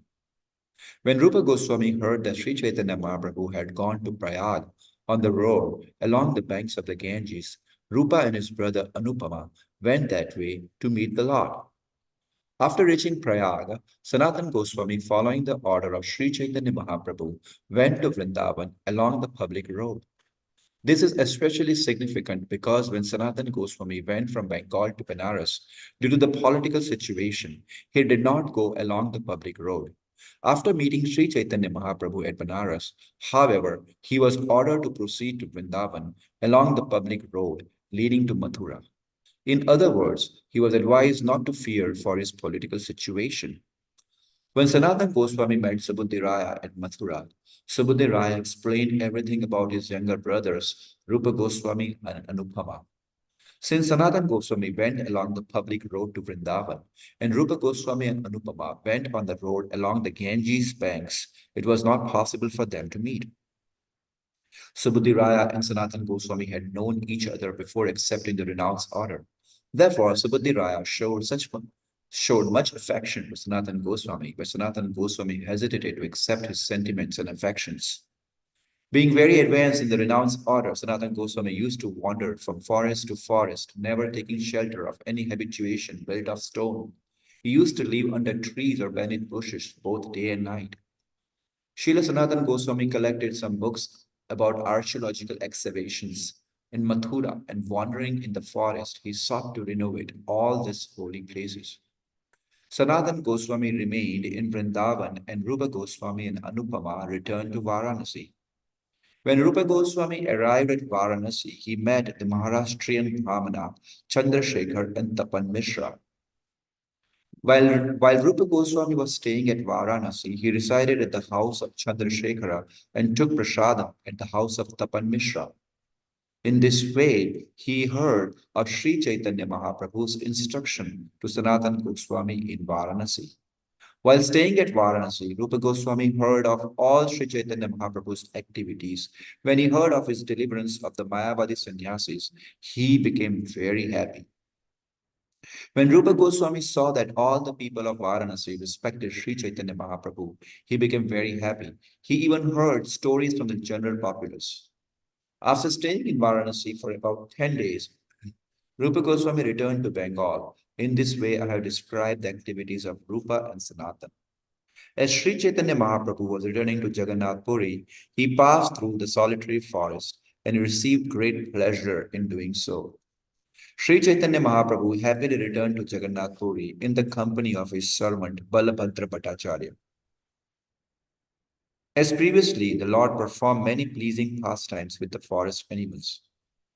When Sri Caitanya Mahaprabhu arrived at the place known as Patharanala near Jagannath Puri, he sent Balabhadra Bhattacharya to call for his devotees. Hearing news of the Lord's arrival from Balabhadra Bhattacharya's hordes of devotees became so happy that they seemed to be getting their lives back. It was as though their consciousness had returned to their bodies. Their senses also became agitated. Being overwhelmed with great pleasure, all the devotees hastily went to see the Lord. They met him on the banks of the celebrated lake called Narendra Sarovara. When Parmanand Puri and Brahmanand Bharati met Sri Chaitanya Mahaprabhu, the Lord offered them his respectful obeisances due to their being god brothers of his spiritual master. They both then embraced Sri Chaitanya Mahaprabhu in love and affection. Devotees like Swarupta, Mudara, Gadadhar, Pandit, Jagadananda, Kashishwara, Govinda, and Vakreshwara all came to meet the Lord. Kashi Mishra, Pradyumna Mishra, Damodar Pandit, Haridas Thakur, Shankara Pandit also came there to meet the Lord. All the other devotees also came and fell down at the Lord's lotus feet. In return, Sri Chaitanya Mahaprabhu embraced them all with great ecstatic love. Thus they all merged in the ocean of transcendental bliss. Then the Lord and all his devotees proceeded toward the temple of Jagannath to see the deity.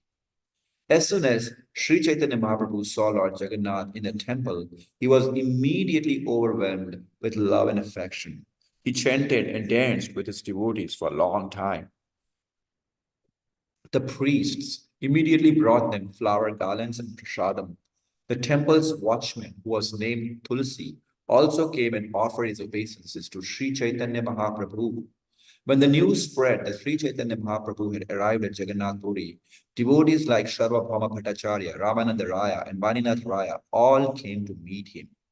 The Lord and all his devotees then went to the residence of Kashi Mishra. Saurabham Bhattacharya and Pandit Gosai also invited the Lord to dine at their homes. Accepting their invitation, the Lord asked them to bring all the prasadam there so that he could eat it with his devotees. Upon receiving Sri Chaitanya Mahaprabhu's order, Saurabham Bhattacharya and Pandit Gosai brought sufficient prasadam from the temple of Jagannath. The Lord then dined with everyone at his own place. Thus, I have described how Sri Chaitanya Mahaprabhu returned to Jagannath Puri from Vrindavan. Whoever hears Sri Chaitanya Mahaprabhu's pastime with faith and love very soon attains shelter at Lord Lotus feet. I have thus given summary description of Madhya lila, Sri Chaitanya Mahaprabhu's travels to and from Jagannath Puri. Indeed, the Lord traveled to and fro continuously for 6 years. After taking sannyas at the age of 24, Sri Chaitanya Mahaprabhu lived another 24 years. For 6 of those years, he traveled extensively throughout India, sometimes going to Jagannath Puri, sometimes living.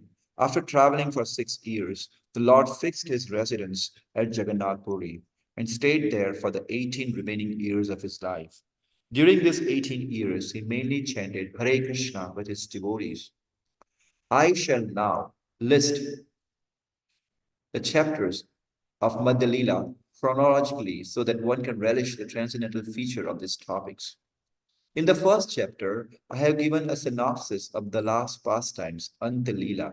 Within this chapter is a vivid description of some of the pastimes of the Lord that took place toward the end of his life.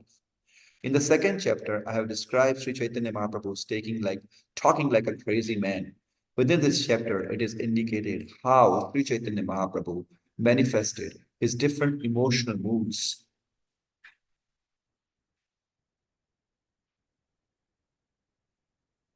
In the third chapter, I have described the Lord's acceptance of the renounced order and how he enjoyed his pastimes at the house of Advaita Acharya. In the fourth chapter, I have described Madhavendra Puri's installation of the Gopal deity as well as Gopinath stealing a pot of condensed milk at Remuna. In the fifth chapter, I have narrated the story of Sakshi Gopal. Lord Nityananda Prabhu narrated this while Sri Chaitanya Mahaprabhu listened. In the sixth chapter, I have told how Sarvabhauma Bhattacharya was delivered. And in the seventh chapter, I have described the Lord's tour of different holy places and his deliverance of Vasudeva. In the eighth chapter, I have recorded the Lord's elaborate discussion with Ramananda Raya. The Lord personally listened as Ramananda gave the conclusive essence of all Vedic literatures. In the ninth chapter, I have described the Lord's tour of South India and the different places of pilgrimage. In the 10th chapter, I have described his meeting with all his devotees. In the 11th chapter, I have described the great chanting of the Hare Krishna Maha Mantra that surrounded the Lord. In the 12th chapter, I have given a narration of the cleansing and washing of the Gundicha temple. In the 13th chapter, I have described Sri Chaitanya Mahaprabhu's dancing before the chariot of Jagannath. In the 14th chapter, there is an account of the Hera Panchami function. Also in the 14th chapter is an account of how the emotional ecstasy of the gopis was described by Swarup Damodara and tasted by Sri Chaitanya Mahaprabhu. In the 15th chapter, I have described how Sri Chaitanya Mahaprabhu highly praised the quality of his devotees and accepted lunch at the house of Sarvabhauma Bhattacharya. At that time, he delivered Amoga. In the 16th chapter, I have described how Sri Chaitanya Mahaprabhu departed for Vrindavan and journeyed through Bengal. He later returned to Jagannath Puri from Kanai Natshala. In the 17th chapter, I have described the Lord's journey through the great forest of Jharikhanda and his arrival at Mathura. In the 18th chapter, there is a description of his tour of the forest of Vrindavan. In the 19th chapter, I have described how the Lord returned to Prayag from Mathura and empowered Sri Rūpa Gosvāmī to spread devotion service. In the 20th chapter, the Lord's meeting with Sanatana Goswami is described. The Lord described the personal features of the Supreme Personality of Godhead in depth. In the 21st chapter, there is a description of Krishna's beauty and opulence. And in the 22nd chapter, there is a description of the twofold discharge of devotion service. In the 23rd chapter, there is a description of the mellows of transcendental loving service. And in the 24th chapter, I have described how the Lord analyzed the Ātmārāma Verse. In the 25th chapter, there is a description of the residents of Varanasi were converted to Vaishnavism and how the Lord returned to Nilachala, Jagannath Puri from Varanasi. I have thus summarized these pastimes in the 25th chapter. Hearing this summary, one can understand the whole purport of the scripture. I have now summarized the entire subject matter of the Madhya lila. These pastimes cannot be described elaborately, even in millions of books. To deliver all fallen souls, the Lord traveled from country to country. He personally tasted the transcendental pleasure of devotional service, and he simultaneously spread the cult of devotion everywhere. Sri Chaitanya Mahaprabhu personally traveled to different regions of India to spread the bhakti cult throughout the country. He also personally relished transcendental activities. By his personal behavior, he has given an example for devotees to follow. That is, one should broadcast the cult of devotional service. He specifically instructed his devotees to enjoin all the Indians to broadcast this message throughout the world, because at that time, the Lord could not personally travel to other parts of the world. In this regard, he has left two instructions. Bharat Bhumite Haile Manushya Janmayara, Janma Sarthak Kari Kara Para Upakara. All Indians should seriously take up the cult of Sri Chaitanya Mahaprabhu and should perfect their lives by adapting the process of devotion service. After perfecting their lives, they should broadcast this message all over the world for the welfare of all human beings. A Vaishnava is especially interested in para upakar, doing goods to others. Prahlad Maharaj was also interested in this. He did not want to be delivered alone. Rather, he wanted to deliver all fallen souls who are bereft of knowledge of bhakti and who misuse their intelligence for the temporary benefit of the material body.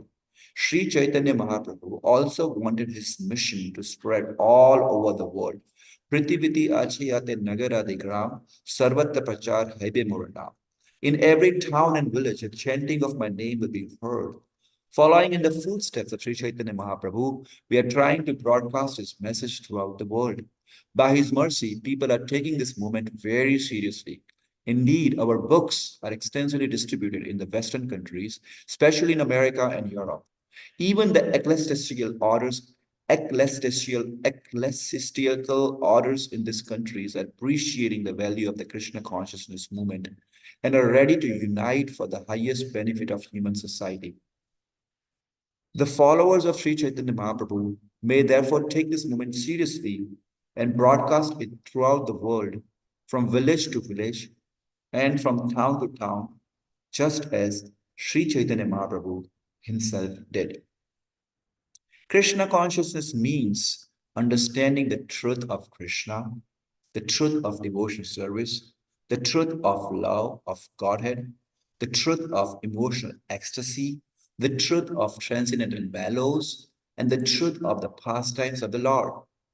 Sri Chaitanya Mahaprabhu has personally preached the transcendental truths and the mellows of Srimad Bhagavatam. Srimad Bhagavatam and the Supreme Personality of Godhead are identical, for Srimad Bhagavatam is a sound incarnation of Krishna. Sri Chaitanya Mahaprabhu broadcast the purport of Srimad Bhagavatam. He sometimes spoke for the benefit of his devotees, sometimes empowered one of his devotees to speak while he listened. Sri Chaitanya Mahaprabhu, as an ideal teacher or acharya, explained Srimad Bhagavatam very elaborately himself. He sometimes also empowered his devotees to speak while he listened. This is the way an acharya should train his disciples. Not only should he describe the Bhagavad cult personally, but he should also train his disciple to speak on this sublime subject. All the sane men within these three worlds certainly accept the conclusion that no one is more merciful and magnanimous than Sri Chaitanya Mahaprabhu, and that no one is as kind to his devotees. All devotees should hear about Sri Chaitanya Mahaprabhu's pastimes with faith and love. By the grace of the Lord, one can thus attain shelter at his lotus feet. By understanding the pastimes of Sri Chaitanya Mahaprabhu, one should understand the truth about Krishna. By understanding Krishna, one can understand the limit of all knowledge described in various revealed scriptures. Lord Krishna states in Bhagavad Gita 7.3, Manushyānām sahasreshu kaschid yatati siddhaye yatatam api siddhānām kaschin ma vedi tattvata. Out of thousands among men, one may endeavor for perfection, and of those who have achieved perfection, hardly one knows me in truth. It is very difficult to understand Krishna. But if one tries to understand Srimad Bhagavatam through Chaitanya Mahaprabhu's bhakti cult, one will undoubtedly understand Krishna very easily. If somehow or other one understands Krishna, his life is successful. Again, as Krishna states in Bhagavad Gita 4.9, Janma karma chame divyam evam yaveti tattvata Takta deham punarajanma naiti ma eti so Arjuna. One who knows the transcendental nature of my appearance and activities does not, upon leaving the body, take his birth again in this material world, but attains my eternal abode, O Arjuna. The pastimes of Lord Krishna are the essence of all nectar, and the nectar is flowing in hundreds of rivers in all directions. The pastimes of Sri Chaitanya Mahaprabhu are an eternal reservoir, and one is advised to let his mind swim like a swan on this transcendental lake. The pastimes of Lord Krishna are the essence of all nectar, and that nectar is flowing in hundreds of rivers in all directions. The pastime of Sri Chaitanya Mahaprabhu are an eternal reservoir, and one is advised to let his mind swim like a swan on this transcendental lake. The essence of spiritual knowledge is found in the pastimes of Sri Chaitanya Mahaprabhu, which are identical with the pastimes of Lord Krishna. This is the essence of knowledge. If knowledge does not include the understanding of Sri Chaitanya Mahaprabhu and Krishna, it is simply superfluous. By Sri Chaitanya Mahaprabhu's grace, the nectar of Lord Sri Krishna's pastimes is flowing in different directions in hundreds and thousands of rivers. One should not think that the pastime of Sri Chaitanya Mahaprabhu are different from Krishna's pastime. It is said, Sri Krishna Chaitanya, Radha Krishna, Nahe Anya. Lord Chaitanya Mahaprabhu is a combination of Radha and Krishna. Thus, without understanding the pastime of Sri Chaitanya Mahaprabhu, one cannot understand Radha and Krishna. Srila Narottam Das Thakur therefore sings, Rūpa Raghunatha Pade Haibe Akuti, Kabe Hame Pujai Base Yugala Priti. When shall I become very eager to study the books left by the 6 Gosvāmīs? Then I shall be able to understand the conjugal pastimes of Radha and Krishna. Chaitanya Mahaprabhu directly empowered Srila Rūpa Gosvāmī and Srila Sanatana Gosvāmī. Following in their footsteps, the other Goswamis understood Sri Chaitanya Mahaprabhu and his mission. One should understand Sri Krishna Chaitanya and Lord Sri Krishna from the 6 Goswamis in the Parampara system. The Krishna consciousness movement is following as strictly as possible in the footsteps of the Goswamis. Narottam Das Thakur says, H. Hai Gosai Ya Mui Tara Das. I am the servant of the 6 Goswamis. The philosophy of Krishna consciousness is to become the servant of the servant of the servant of the Lord. Whoever wants to understand the difficult subject matter of Krishna Katha should accept the disciplic succession. If one is somehow or other able to understand Krishna, his life is successful. Tyaktya degam punarajanmanaiti mameti, so Arjuna. A perfect devotee is able to understand Krishna through the disciplic succession, and his entrance into the kingdom of God is thereby certainly opened. When one understands Krishna, there is no difficulty in transferring oneself to the spiritual kingdom. With all humility, I submit myself to the lotus feet of all of you devotees, taking the dust from your feet as my bodily ornaments. Now, my dear devotees, please hear one thing more from me. Devotional service to Krishna is exactly like a pleasing, jubilant forest of lotus flowers, wherein there is an ample honey. I request everyone to taste this honey. If all the mental speculators bring the bees of their minds into this forest of lotus flowers and jubilantly enjoy ecstatic love of Krishna day and night, the mental speculation will be completely transcendentally satisfied. The devotees who have relationship with Krishna are like swans and chakarvaka birds who play in that forest of lotus flowers. The birds of those lotus flowers are the pastimes of Krishna, and they are edibles for the swan-like devotees. Lord Sri Krishna is always engaged in his transcendental pastimes. Therefore, the devotees following in the footsteps of Sri Chaitanya Mahaprabhu can always eat those lotus birds, for they are the pastimes of the Lord. All devotees of Sri Chaitanya Mahaprabhu, anything is wrong? All the devotees of Sri Chaitanya Mahaprabhu should go to the lake and remaining always under the shelter of the lotus feet of Sri Chaitanya Mahaprabhu, become swans and chakaraka birds in those celestial waters. They should go on rendering service to Lord Sri Krishna and enjoy life perpetually. In this way, all the miseries will be diminished. The devotees will attain great happiness, and there will be jubilant love of God. The devotees who have taken shelter at the lotus feet of Sri Chaitanya Mahaprabhu take the responsibility for distributing nectarian devotional service all over the world. They are like clouds pouring water on the ground that nourishes the fruit of love of God in this world. The devotees eat that fruit to their heart's content, and whatever remnants they leave are eaten by the general populace. Thus they live happily. The pastime of Sri Chaitanya Mahaprabhu are full of nectar, and the pastimes of Lord Krishna are like camphor. When one mixes this, they taste very sweet. By the mercy of pure devotees, whoever tastes them can understand the depths of that sweetness. Man becomes strong and stout by eating sufficient grains, but the devotee who simply eats ordinary grains but does not taste the transcendental pastime of Lord Chaitanya Mahaprabhu and Krishna gradually becomes weak and falls down from the transcendental position. However, if one drinks but a drop of the nectar of Krishna's pastimes, his body and mind begin to bloom, and he begins to laugh, sing, and dance.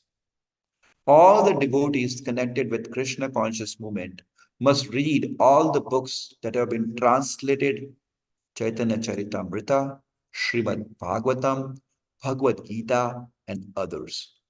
Otherwise, after some time, they will simply eat, sleep, and fall down from the position. Thus, they will miss the opportunity to attain an eternal blissful life of transcendental pleasure. The readers should relish this wonderful nectar because nothing compares to it. Keeping their faith firmly fixed within their minds. They should be careful not to fall into a pit of false arguments or the whirlpools of the unfortunate situation. If one falls into such positions, he is finished. In conclusion, I submit to Sri Chaitanya Mahaprabhu, Nityananda Prabhu, Advaita Prabhu, and all the other devotees and readers that I accept your lotus feet as the helmet on my head. In this way, all my purposes will be served.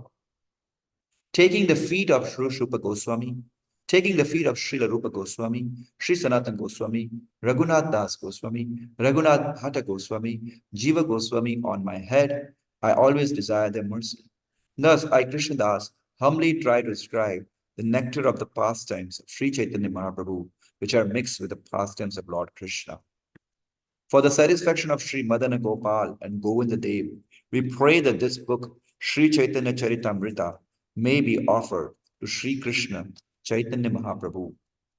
The Chaitanya Caritamrta pastimes of Lord Sri Chaitanya Mahaprabhu constitute a very secret literature. It is the life and soul of all devotees. Those who are not fit to relish this literature, who are envious like hogs and pigs, will certainly not adore it. However, this will not harm my attempt. These pastimes of Lord Sri Chaitanya Mahaprabhu will certainly please all saintly people who have clear hearts. They will certainly enjoy it.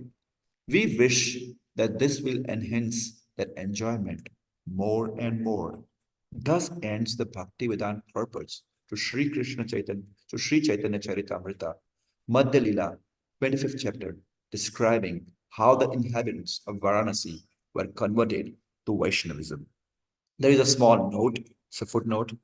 The author of Sri Chaitanya Caritamrta, Krishnadas Kaviraj Goswami, has condemned all his enemies by comparing them to envious hogs and pigs.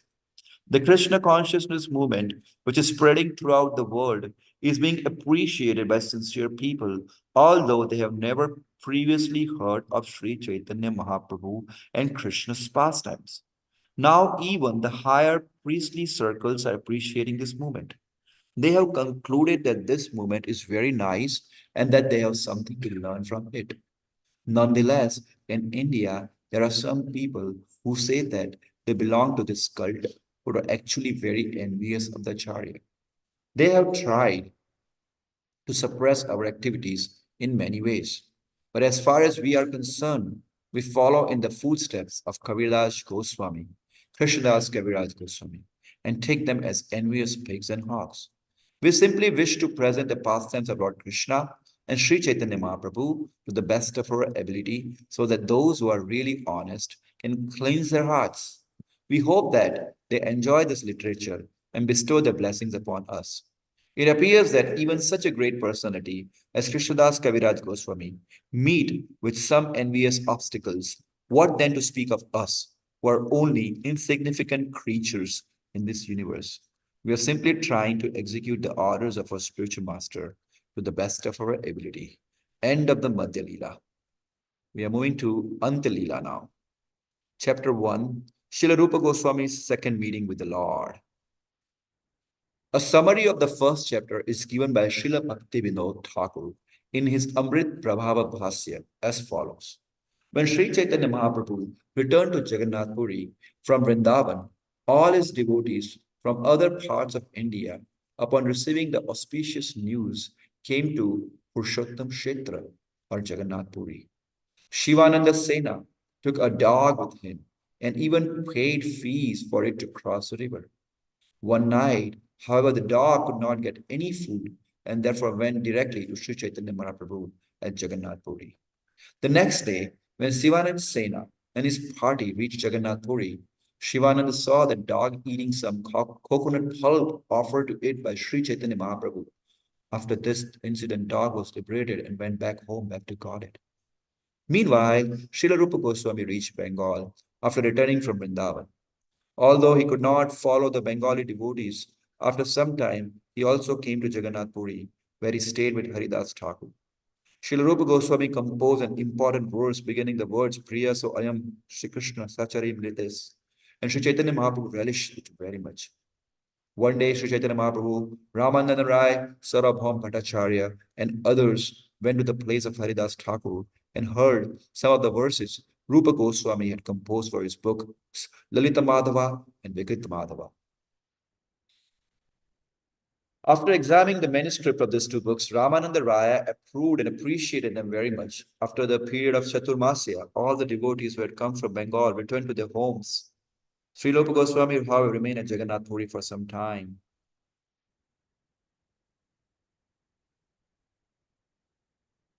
Pangum langayate shilam mukham avarate chutim yat kripa tamaham vande Krishna Chaitanya Ishwaram. I offer my respectful obeisance to Sri Krishna Chaitanya Mahaprabhu, by whose mercy even a lame man can cross over a mountain and dumb men recite Vedic literature.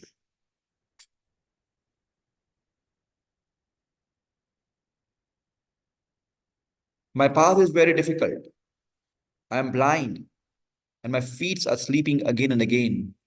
Therefore, may the saints help me by granting me the stick of their mercy as my support.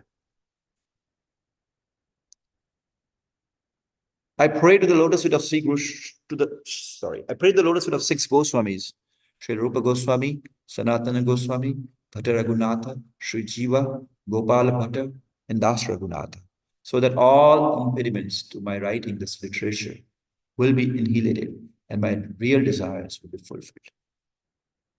It's a very beautiful purport. If one wants to benefit the entire world, he will certainly find persons like hogs and pigs who will put forward many impediments. That is natural. But if a devotee seeks shelter at the lotus feet of the 6 Goswamis, the merciful Gosvāmī will certainly give the Lord's servitor all protection. It is not astonishing that impediments are placed before those who are spreading Krishna consciousness movement all over the world. Nevertheless, if we adhere to the lotus feet of the 6 Goswamis and pray for their mercy, all impediments will be annihilated and the transcendental devotional desire to serve the Supreme Lord will be fulfilled. Glory to the all-merciful Radha and Madan Mohana. I am lame and ill-advised. Yet they are my directors, and the lotus feet are everything to me. In a temple of jewels in Vrindavan, underneath a desired tree, Sri Radha Govind, served by their most confidential associates, sit upon an effulgent throne. I offer my humble obeisances unto them. Śrīla Gopinath, who originated the transcendental mellow of the Rasa dance, stands on the shore at the Vamsi Ghat and attracts the attention of the coward dancers with the sound of his celebrated flute. May they all confer upon us their benediction. All glories to Lord Sri Chaitanya Mahaprabhu. All glories to Lord Nityananda. All glories to Advaita Acharya. And all glories to all the devotees of Lord Sri Chaitanya Mahaprabhu. I have briefly described the pastimes of Sri Chaitanya Mahaprabhu, known as Madhya lila. Now, I shall attempt to describe something about his last pastimes, which are known as Anthya lila. I have briefly described the Anthya lila within the descriptions of the Madhya lila. I am now almost an invalid because of old age. And I know that at any moment I may die. Therefore, I have already described some portions of the Anthya lila. Following in the footsteps of Srila Krishnadas Kaviraj Goswami, I am trying to translate Srimad Bhagavatam as quickly as possible. However, knowing myself to be an old man and almost an invalid because of rheumatism, I have already translated the essence of all literatures, the 10th canto of Srimad Bhagavatam, as a summary study in English. I started the Krishna consciousness movement at the age of 70. Now I'm 78, and my death is imminent. I am trying to finish the translation of Srimad Bhagavatam as soon as possible. But before finishing it, I have given my readers the book Krishna, the Supreme Personality of Godhead, so that if I die before finishing the whole task, they may enjoy this book, which is the essence of Srimad Bhagavatam. In accordance with the synopsis previously written, I shall describe in detail whatever I have not mentioned. When Sri Chaitanya Mahaprabhu returned to Jagannath Puri from Vrindavan, Swarup Damodar Gosai immediately sent news to the Lord, immediately sent the news of the Lord's arrival, devotees in Bengal. Upon hearing this news, Mother Sachi and all other devotees of Navdeep were very joyful, and they all departed together for Nilachal. Thus, all the devotees of Kulina Grama and Sri Khanda, as well as Advait Acharya, came together to meet Sivananda Sain. Shivananda Sain arranged for the journey. He maintained everyone and provided residential quarters.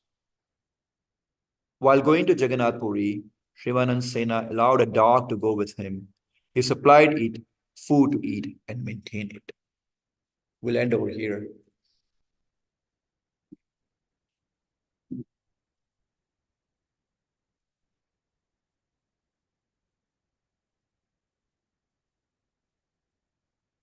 We're to start from text 70.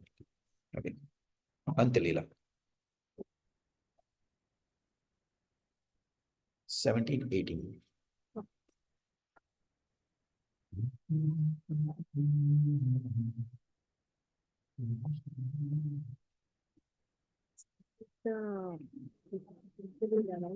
మధ్యలో complete But did I finish?